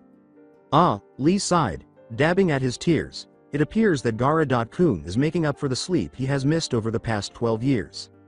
Shikamaru muttered glumly, it's going to be a pain in the ass to wake him up. However, there were still glints of laughter on his face as he gazed at the future Kazekage, his brother.in.law. All of the genin, including Sasuke and Neji, had amazed expressions on their faces when Naruto eventually looked up, though it appeared that they were examining the trio more than anything else. Most likely evaluating their strength or something similar. Additionally, he noticed the trembling heads of the Jonin in the area. Seriously you three, Kakashi said, placing his hand on his nose bridge. First the forest, and now this. You're trying to infuriate us, aren't you? He received 3 sheepish smiles. Shikamaru and Lee were supporting Naruto as he stood unsteadily. Once more, medics hurried in their direction, but Naruto's palm stopped them cold. Naruto complained, just tell us when we need to be in your office, Hokage. Sama. And we'll be there. As Naruto had done, Shikamaru draped the still slumbering Gaara over his shoulder. In the meantime though, he said. While Lee grasped a grumpy Baki, the blonde grabbed Temari and Kankuro. We have to make sure that the seal is completely stable, Lee said. The 7 of them vanished in a whirl of leaves before anyone could stop them. The expressions on everyone's faces were invaluable. A medic complained, but he wasn't even healed yet. Asuma watched the final leaf drop to the ground and chuckled dryly. Well, you were right, Kurenai. This was a day that we will never forget. After all, seeing the Kyuubi's jailer seal the Ichibi into its host wasn't something you saw every day. You didn't see a seal as intricate as the one Naruto had made very often. Realizing that 3 genin were more powerful than the typical chunin wasn't something you saw every day. Furthermore, those 3 genin didn't appear in the bingo book every day. However, they were not yet aware of that. The trio's performance had sent the stadium into a state of hysteria. In order to prevent their students from seeing the blood that Naruto had left behind, the Konoha Jonin were attempting to gather them. Sadly, some people were believing the other country's claims that those 3 had actually been Jonins who had been put in the exam to prevent anyone from dying. But in the midst of all the confusion, one individual remained silent and simply reenacted the events. Orochimaru was the individual in question. He thought that those 3 were interesting people because of his experience with the same genins that everyone was talking about. However, what had just transpired had confirmed his belief. In particular, the blonde. No, Namikaze Naruto. Uzumaki. The student of his foolish teammate, the son of the man who had surpassed him to the Yondaime's position. A myth.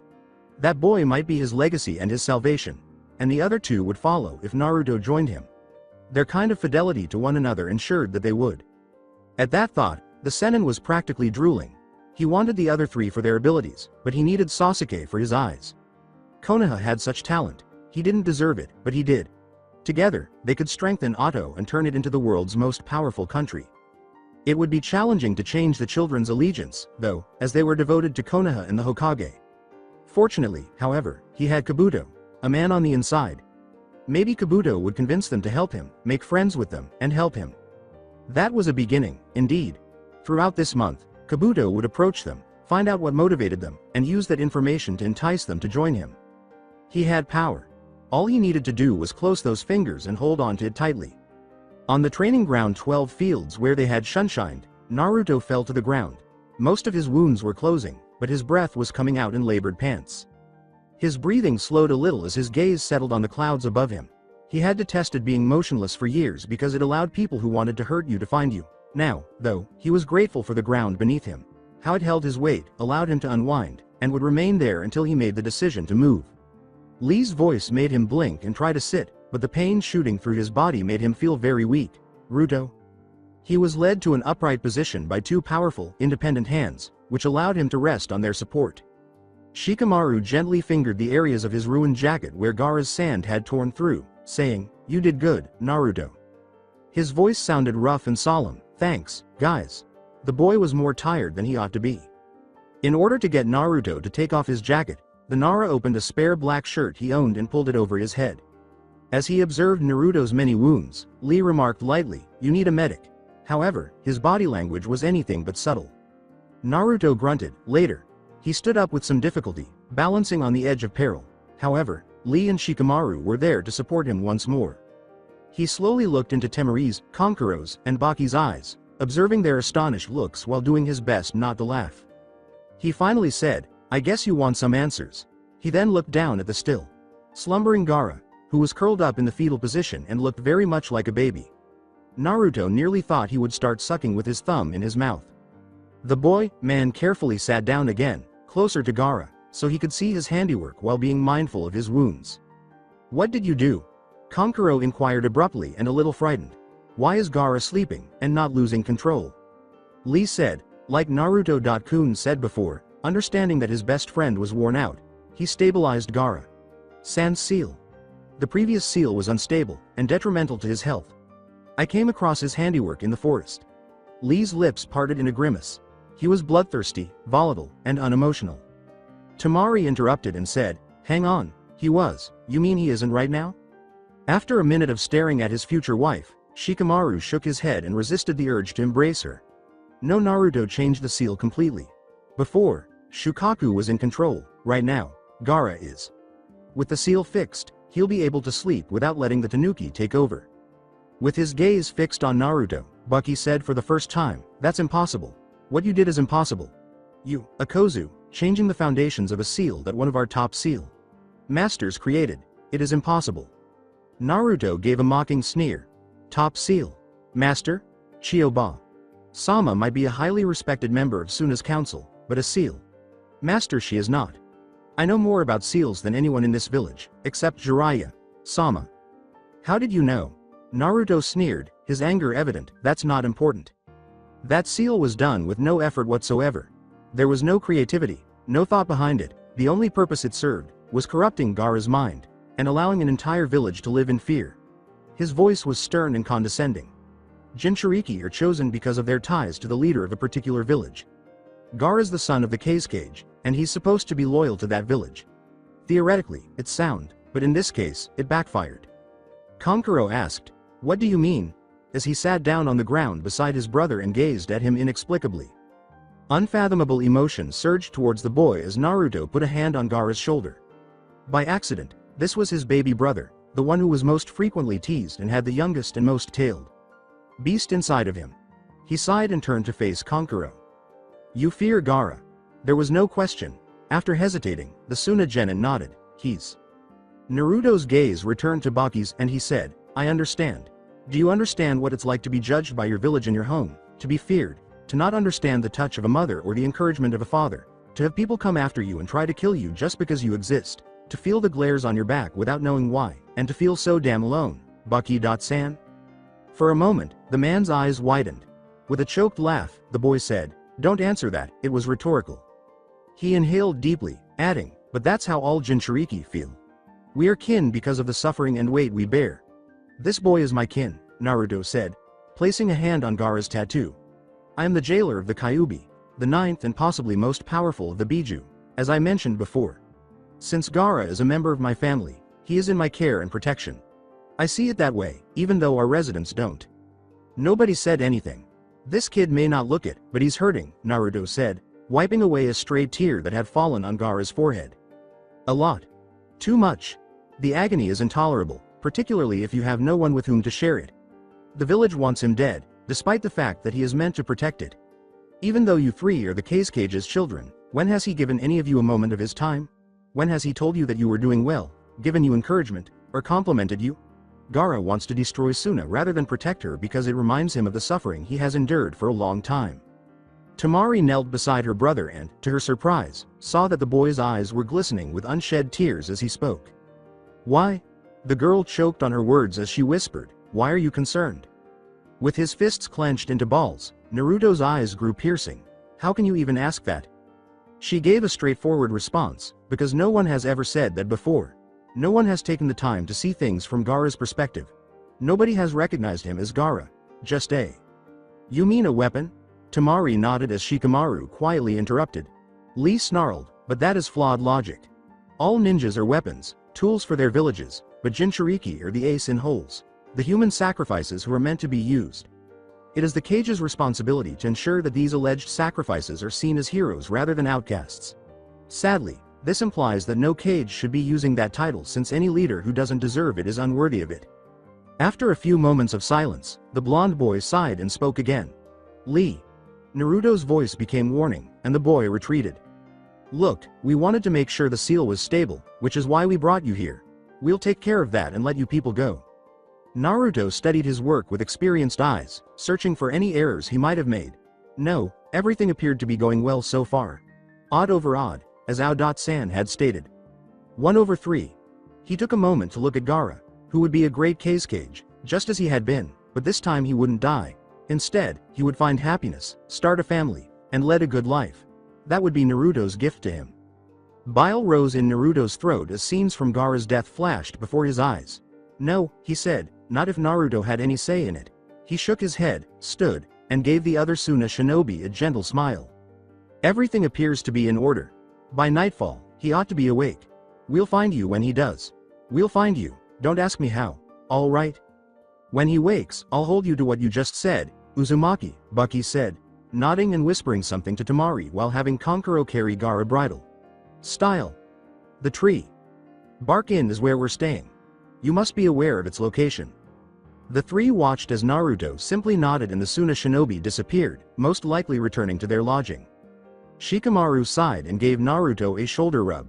With his bruises hurting, the blonde put a weary hand to his temple and sat back down. Enbu-san, you are free to leave now.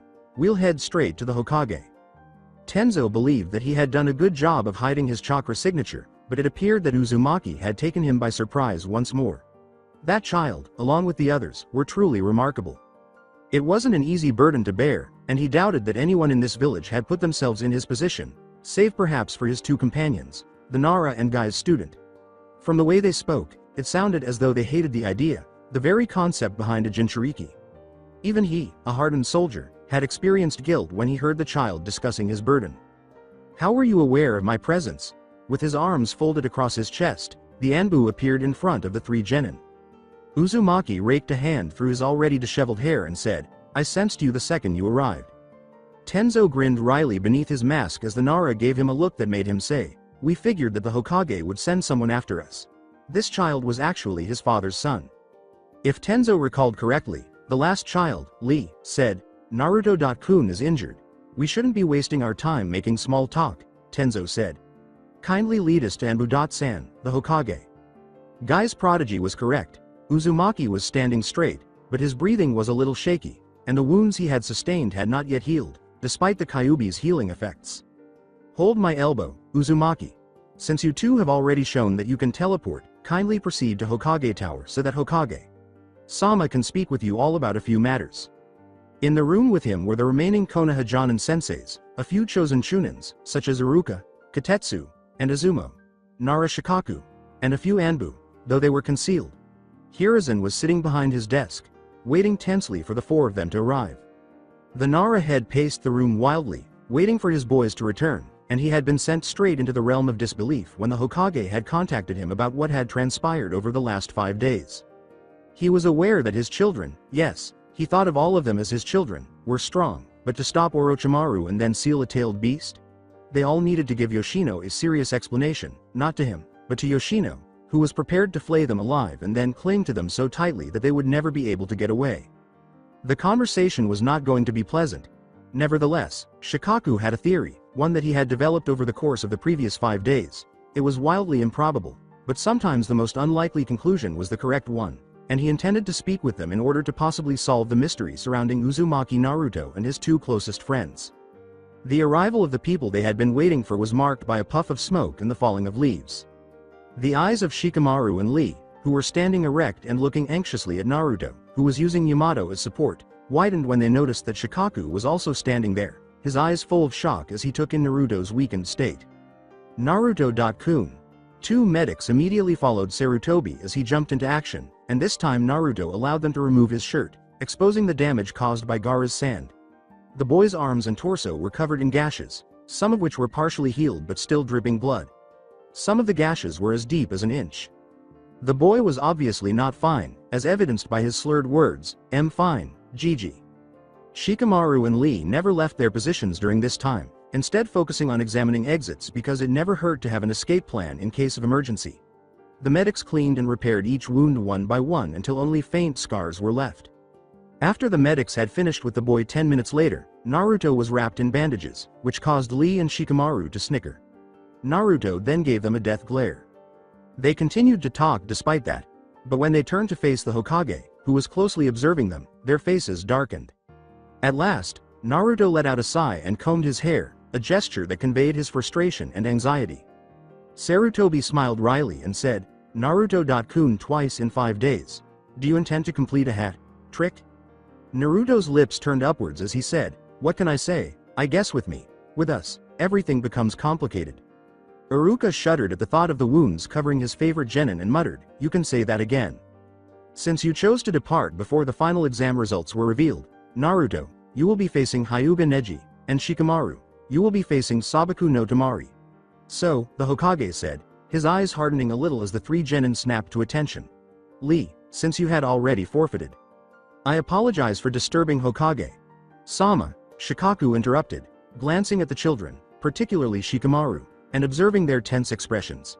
"The Hokage informed me that you two are aware of Naruto's burden before you arrived," he said. Shikamaru was not at all fond of the calculating expression in his father's eyes, the same expression he had when considering a particularly complex matter. The younger Nara curtly said, "We know," with conviction in his voice. Lee concluded, "And we don't care." After examining them for a few more seconds, Shikaku nodded and said, "Good." The elder Nara noticed that the 3 of them released a breath that they had been holding involuntarily.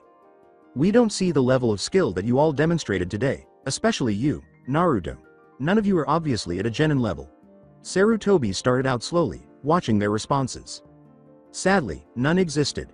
With a stoic shinobi smile, Lee said, "As we said before, Hokage Sama, it is best that we stop hiding our abilities." "And how long have you been hiding these abilities for?"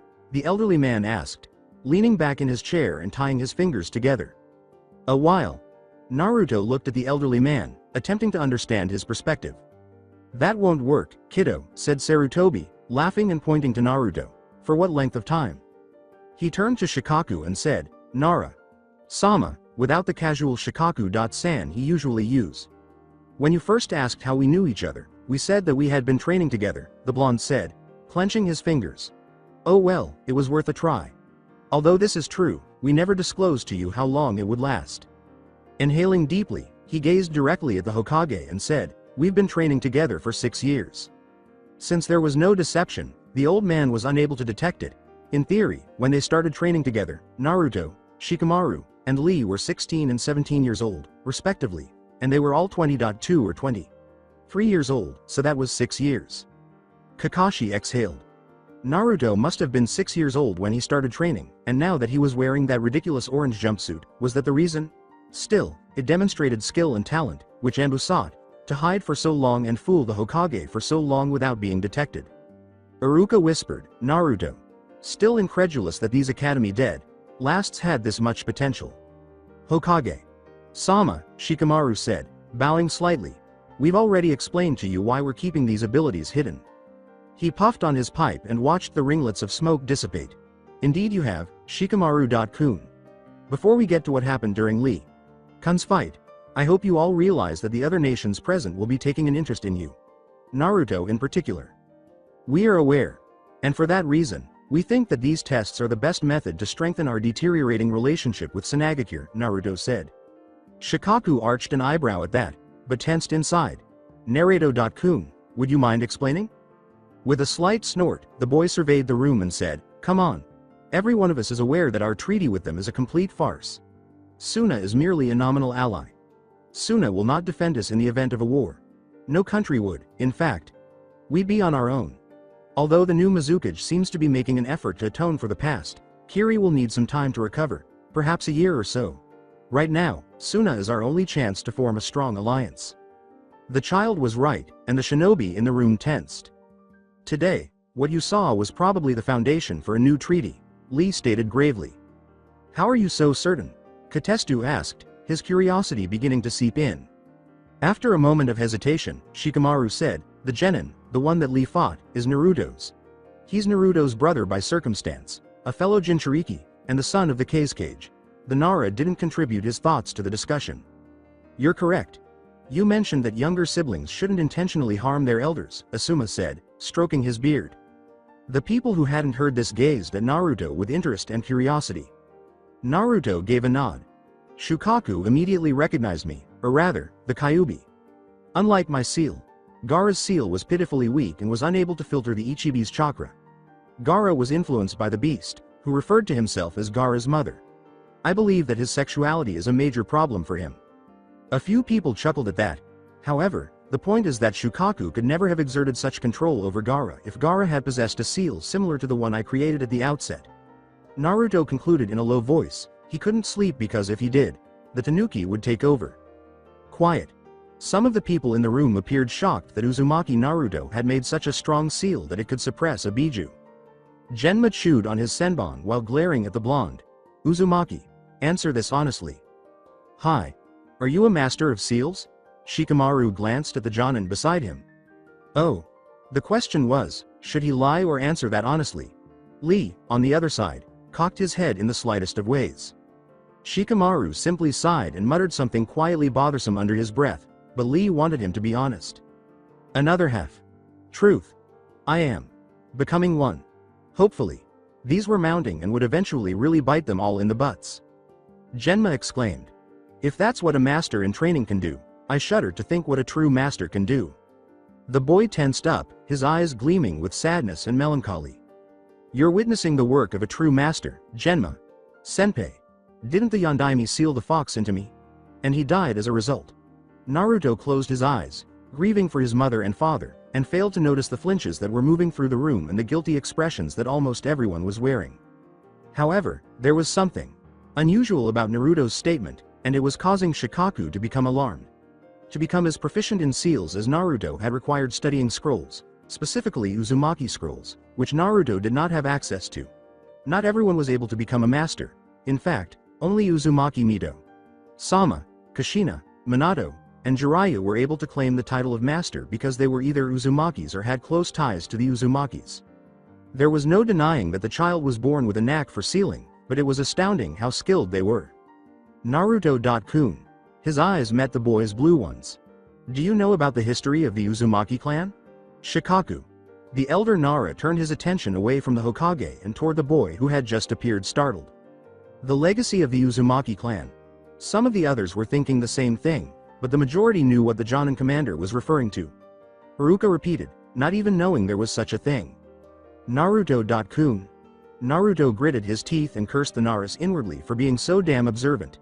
He had to respond to this by telling the whole truth, and he knew that doing so would be a nightmare. As he and Lee looked at each other, Shikamaru knew that this was going to happen. Since his father was the most intelligent person in the village, it was only natural that he would ask these questions. If you are referring to my clan's history of being seal masters and having an exceptional life force, then yes, I am aware of the Uzumaki clan's legacy.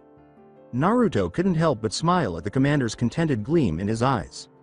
The older man looked closely at the boy's face, observing its progression from irritation to pain to subdued joy. Which leads me to my next question, and I think you know what it is. Softly grinning, Naruto's gaze strayed to the fourth's portrait and he said, "Yeah, I know." "How?" "Naruto." The Hokage's eyes widened. Kakashi straightened up a little, staring into Naruto's eye with his only open eye. "You know?" His voice sounded somewhat choked. "I understand," the boy said, turning to face his sensei. "I've been aware for a while." "And you remained silent? Never asked me." Kakashi was unable to complete his statement, but Naruto was able to. "Why I never took you was never questioned by you." But to the older man's surprise, Naruto just shook his head and said, "I really do understand, sensei. I don't blame you either. You were a little older than us, but still quite young. With a newborn like me, what were you going to do? Although you were technically an adult, could you really imagine yourself changing my diapers when you were 15?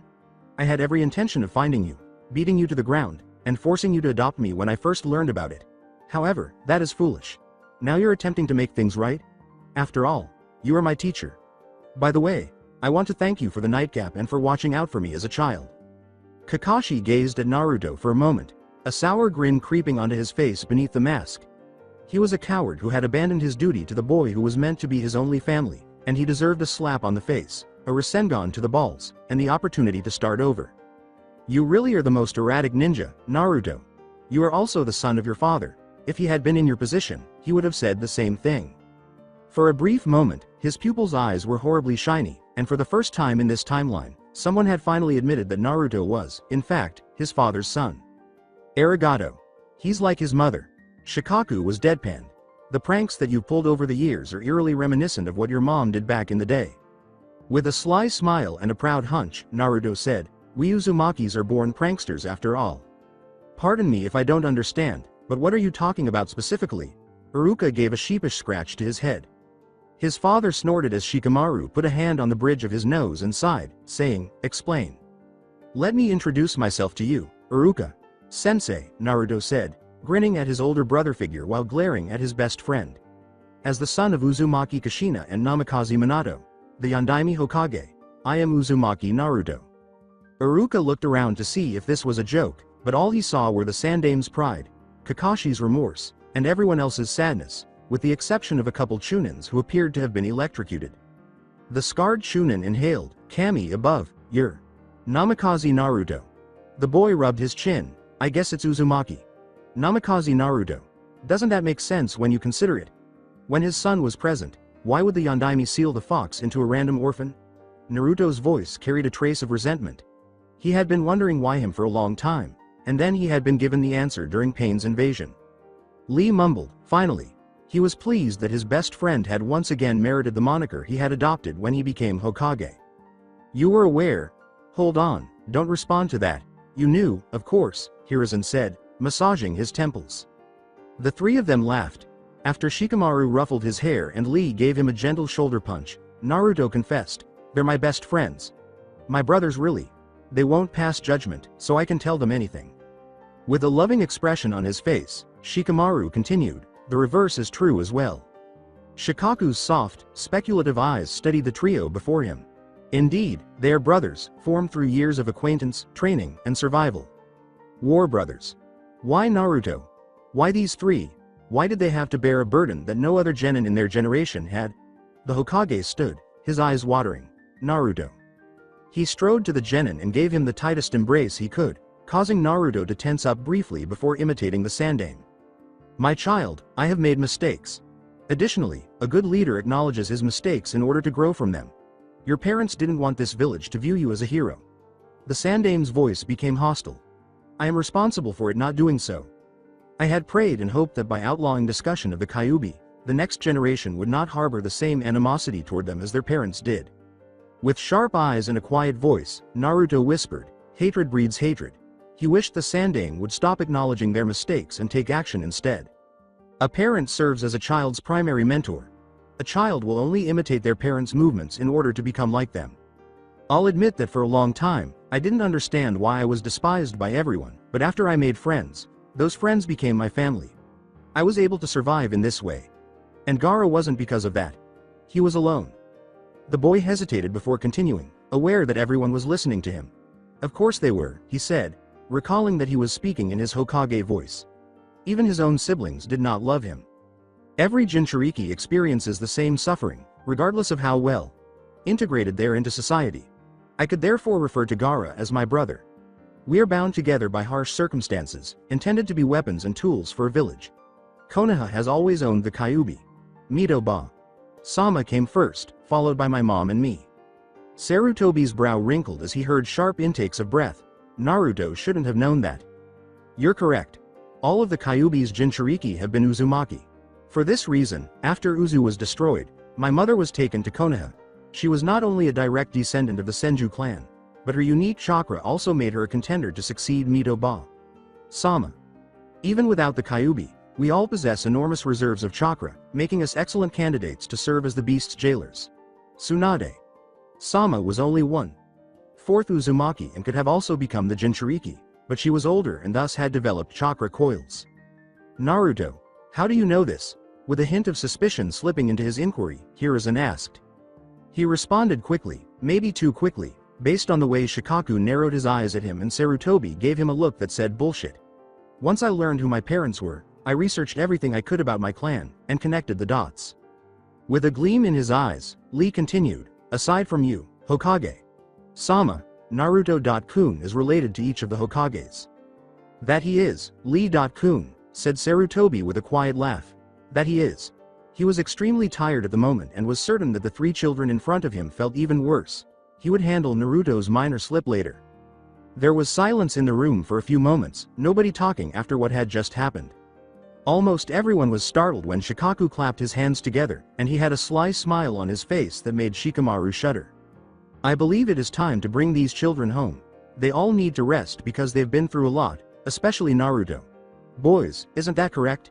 Because of the scarred Jonin's face, the three of them had to nod. Hi. Shikaku encircled the three boys in a bear hug, making sure they couldn't get away, and disappeared in a cloud of smoke, ignoring the amused expressions on everyone's faces. The people in the room stared at the fading smoke for a few seconds, unsure of what to say or do. Suddenly, the Hokage said, Kakashi, Hokage, Sama. Naruto knows his heritage. Sarutobi's expression softened. I think it's time that we give him some of his father and mother's heirlooms. With a faint smile, Kakashi said, hi. He knew what he was going to give his student. That photo album was just collecting dust under his bed, so maybe he and Naruto could look at it together later. He also related stories about how his father had convinced his mother to go on a date with him after she threatened to cut off his manly parts with a rusty kunai, all because he had failed to inform her that he had an S-ranked mission. Indeed, Minato Sensei possessed steel balls. Neko, a purple-haired Anbu appeared instantly, kneeling before her leader and saying, Hokage, Sama. I'm positive you heard everything that was said. Now is the moment for you to fulfill your responsibility to that child and the three of them. Those three are obviously not qualified to be genin, regardless of what transpired during the exam. Check out what you can accomplish. Perhaps they would agree to become chunins and graduate on to a specialized Anbu team. Azuki Yugao, the woman in the mask, who had tested Naruto on the day of the first part of the exams, couldn't have agreed more. Guy, Asuma. There were two identical murmurs. Hokage, Sama. My student should be here by dusk. Make sure he doesn't visit any brothels or bathhouses. That's an order. Perhaps he should do it himself, the Hokage thought, and telling Jiraiya that Naruto had learned about his ancestry was likely a good way to encourage the man to actually assume his godfatherly responsibilities. The four of them landed in the backyard of the Nara clan, which was noticeably deserted at the time. Shikaku said, I didn't believe half of what you said in there.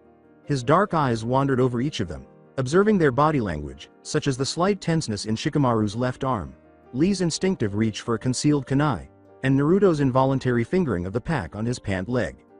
They all remained silent. It was almost dusk, and the open area was shrouded in shadows, which gave it a foreboding appearance. As Naruto grew closer to Lee, his son grew closer to Naruto, and the elder Nara sighed softly, I've been doing a lot of thinking recently. Ever since you brought these two puppies home, Shika. They were protecting one another. Look, I have a wild theory. A hypothesis that is so implausible that it must be accurate. Oh, and what's the reason? Damn it, he knew the Naras were intelligent, but to figure it out after only 2 months. Kami above. Naruto tried, and he realized he had utterly failed to keep the harshness out of his voice. Having them in a corner, Shikaku grinned and realized that his theory was right, but he still needed to play with them a little more. The man threw a kunai, but it didn't even reach halfway to Naruto before Lee stopped it. As a result, he was trapped in his son's shadow, with Guy's student pressing the same kunai into his jugular. The target himself didn't try to move, instead choosing to narrow his eyes and watch the older man in front of him, the same eyes Minato had when he was about to use the fabled Hiraishin. Enough. The tone Shikaku had been waiting for, the tone that actually validated his theory, was finally there. Shikamaru reluctantly let go of the jutsu, and Lee returned the kunai to Shikaku. He cautiously retreated to stand in front of Naruto, who merely snorted and rolled his eyes. A hypothesis so implausible that it must be accurate, isn't it? With laughter in his sparkling eyes, the blonde shook his head, and Lee and Shikamaru, who were by his side, eased up before lowering their shoulders in surrender. The younger Nara sighed. Nothing gets past you, does it, Oyaji? It was as though that clarified everything. I'm your father, Shikamaru. According to Lee, the Nara clan truly provides the most brilliant minds. He chuckled a little. Shikaku gestured for the three of them to sit down on the grass, and he saw that they appeared to be much lighter, as if a weight had been taken off of them. You mean time travel? With a nod, Naruto ducked his head almost shyly and said, You're right, Shikaku-san. The friendship returned. Time travel. How many years? The man spoke in a gentle but inquisitive tone. 10. With a haunted expression on his face, Shikamaru answered. That awful. Worse. Lee combed his hair, making it stand out like Naruto's, saying, It was. Hell. We prevailed, but we failed. After pausing to consider what Lee had said, Shikaku said, Could you tell me? There was a silence, and the three of them spoke only with gestures and facial expressions, and the more Shikaku observed, the more he questioned how anyone could have overlooked such a significant shift. Yes, the children had devised a fairly convincing story, but there were so many flaws in it that Shikaku was starting to question the intelligence of the Jonins under his command, not to mention the Hokage. The elders had deliberately kept it that way. In fact, he was unaware of Uzumaki Kushina's special chakra or her status as the Jinchuriki of the Kyuubi until Naruto informed them. The Suna situation was supposed to be classified, meaning it wasn't even on paper, unless they were present at all the Jonin meetings or, of course, had experienced something that led them to that conclusion. They had no way of knowing that Konoha essentially had no allies. The latter was now the reality. However, he did hold certain beliefs, such as the fact that Lee and his son genuinely didn't give a damn about the Kyuubi, and he was proud of that. He was brought back to the present by Shikamaru's voice. Oyaji, he said, time travel, 10 years. His son appeared uncertain, but Naruto nodded encouragingly, and he went on, We've decided that it's best if you knew some of what the future holds. Naruto trailed off, somewhat bewildered. I suppose that you know that I am, or rather I was, or I will be the Hokage. Shikaku responded, guffawing to himself that the child who had shouted loudly every day that he would become the greatest Hokage ever had actually realized his dream. With a twinge of pain in his eyes, Naruto nodded and said, The Rokudame to be exact. The loyalty that you three showed to each other already established that you were the Hokage, Naruto-kun. Shikaku said with a smile. And Shikamaru, I suppose you were the Hokage's right hand, with Lee being his left. Both boys gave a nod. Shikamaru gave a rather lifeless response, saying, I was captain of tactical operations. We were at war, had been for 6 years, Lee said, pushing himself off the ground and pacing wildly. I was captain of the ground forces. All of the current generation was thrown into this mess by forces that were incomprehensible to us when we were 16 or 17 years old. Lee. For the first time, Naruto attempted to extend a hand to the boy, but he disregarded it. Naruto-kun. No, let me continue, please. His beseeching gaze met Naruto's, and Naruto nodded, enabling him to go on. What kind of hellish place had they come from? 6 years of war. No wonder they were so close. Shikaku watched in fascination as the three interacted. Naruto had the Hokage genes. Literally. He must have had a damn good leader for his son, who detested following orders, to follow him even if it was his duty. It didn't hurt that the kid was also very powerful, but then again, they all were. We won't divulge the specifics of who we were fighting, Shikaku-san, for your benefit. Lee's jaw tightened, but he kicked the ground so hard Shikaku felt it vibrate beneath him. But let's just say the enemy was truly a monster. For 6 long years, we had been going back and forth, winning, losing, and eventually winning, but losing at the same time.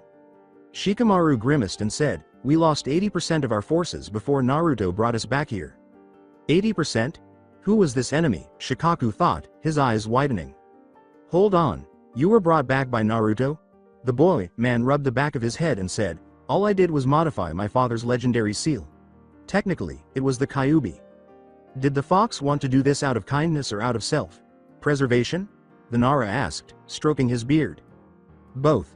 Naruto smiled slightly at Kurama's deep rumble, so the furry fluffball was kind of working. Fool, I heard that. The Biju are beings that are beyond human comprehension.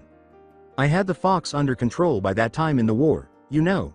According to what he told me, there is a jutsu that is so ancient and unknown that only tailed beasts are aware of it. Time travel is that jutsu. The fox also claimed that all Biju possess a sixth sense, which I suppose enables them to see into the future. To be honest with you, I'm not even sure if that's the truth. Naruto's smile expanded as he sensed the seal warming up. My point is that he informed me that life wasn't meant to end with just the two of us remaining and that my future and our futures had been changed in some way. He then gave me instructions. I took hold of these too, and suddenly we found ourselves 10 years ago, with all of our power and the memories of the future. Shikamaru sighed and said, and shit control over it. After Shikaku processed what he had been told by his future Hokage, it seems that the fox, the same creature that had destroyed Konoha, was assisting in preventing its destruction a second time. You're in charge of it? In an attempt to confirm that he had heard correctly, he asked slowly. Huffing, Naruto said, not it, him. You recognize his name. It turns out that the big guy gets mushy and soft once you start using it. But you have to beat the living snot out of him before you can even find out his name. The fox was definitely pouting, but I let you beat me. Fluffball, keep dreaming. Shikaku blinked once, then again, and once more. Then, because the image of Naruto defeating the Kyuubi was so hilarious and ironically appropriate, he couldn't help but laugh, and the wind carried his laughter to the heavens. A hand on his shoulder made Shikamaru look up, and he saw his father, the bubble of emotion he had suppressed threatening to explode at any moment. Naturally. Naruto. He was their rock, their leader, and damn it, they would follow him to the end of the world if necessary. He was always there when you needed him, whenever you wanted to talk, fight, or do anything else. Shika, let it go. Go to him. Shikamaru nearly missed the boy's voice because it was so quiet, but as soon as he did, he bounded over to his father and sat next to him, enjoying the older man's quiet strength, warmth, and protective hand around his shoulder. Judging by the fact that you haven't willingly sat close to me since you were 3, I would say that I'm dead. Shikaku laughed wryly as he felt his son stiffen and remain silent, saying, it's okay, kiddo. You 3 are here now for that reason, correct? In order to prevent my death? The older Nara's arm was undoubtedly wet, but he remained silent and allowed his child to rest on him, something he could grow accustomed to. Lee, who had never known a father and only knew that both of his parents had been killed when he was 2, looked at the father-son pair with a hint of jealousy. Guy. Sensei was the closest thing he had to a parent, but even that wasn't enough. He glanced at Naruto and realized that his Hokage was thinking the same thing. The man he regarded as a younger brother had given them a chance to change, a chance to make what wasn't there, but life didn't always give you what you wanted. Lee had learned what true family was, and then he had lost it all.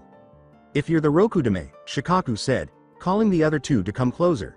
Who's the Godem? Naruto sighed and snorted after a moment of melancholy. Tsunade Ba-chan. To his credit, the elder Nara responded with little more than a nod and a few questions about why she had become Hokage. Ba-chan? Shikaku was so reminded of Minato by Naruto's genuine laugh that it seemed as though he had been reincarnated into his child. It's kind of true though, isn't it? Despite the henge. I always reminded her that she was old enough to be my grandmother. Furthermore, I'm not being overly rude to her because she is truly my Ba-chan. But you should have seen her face the first time Naruto called her that in public. She looked furious. Shikamaru laughed. With a hint of joy and laughter in his voice, Lee continued, and then she flicked one finger against his forehead. That wall wasn't fully repaired until a couple years later. Lamely, Naruto concluded, it hurt, but she liked it. Not that she would ever admit that.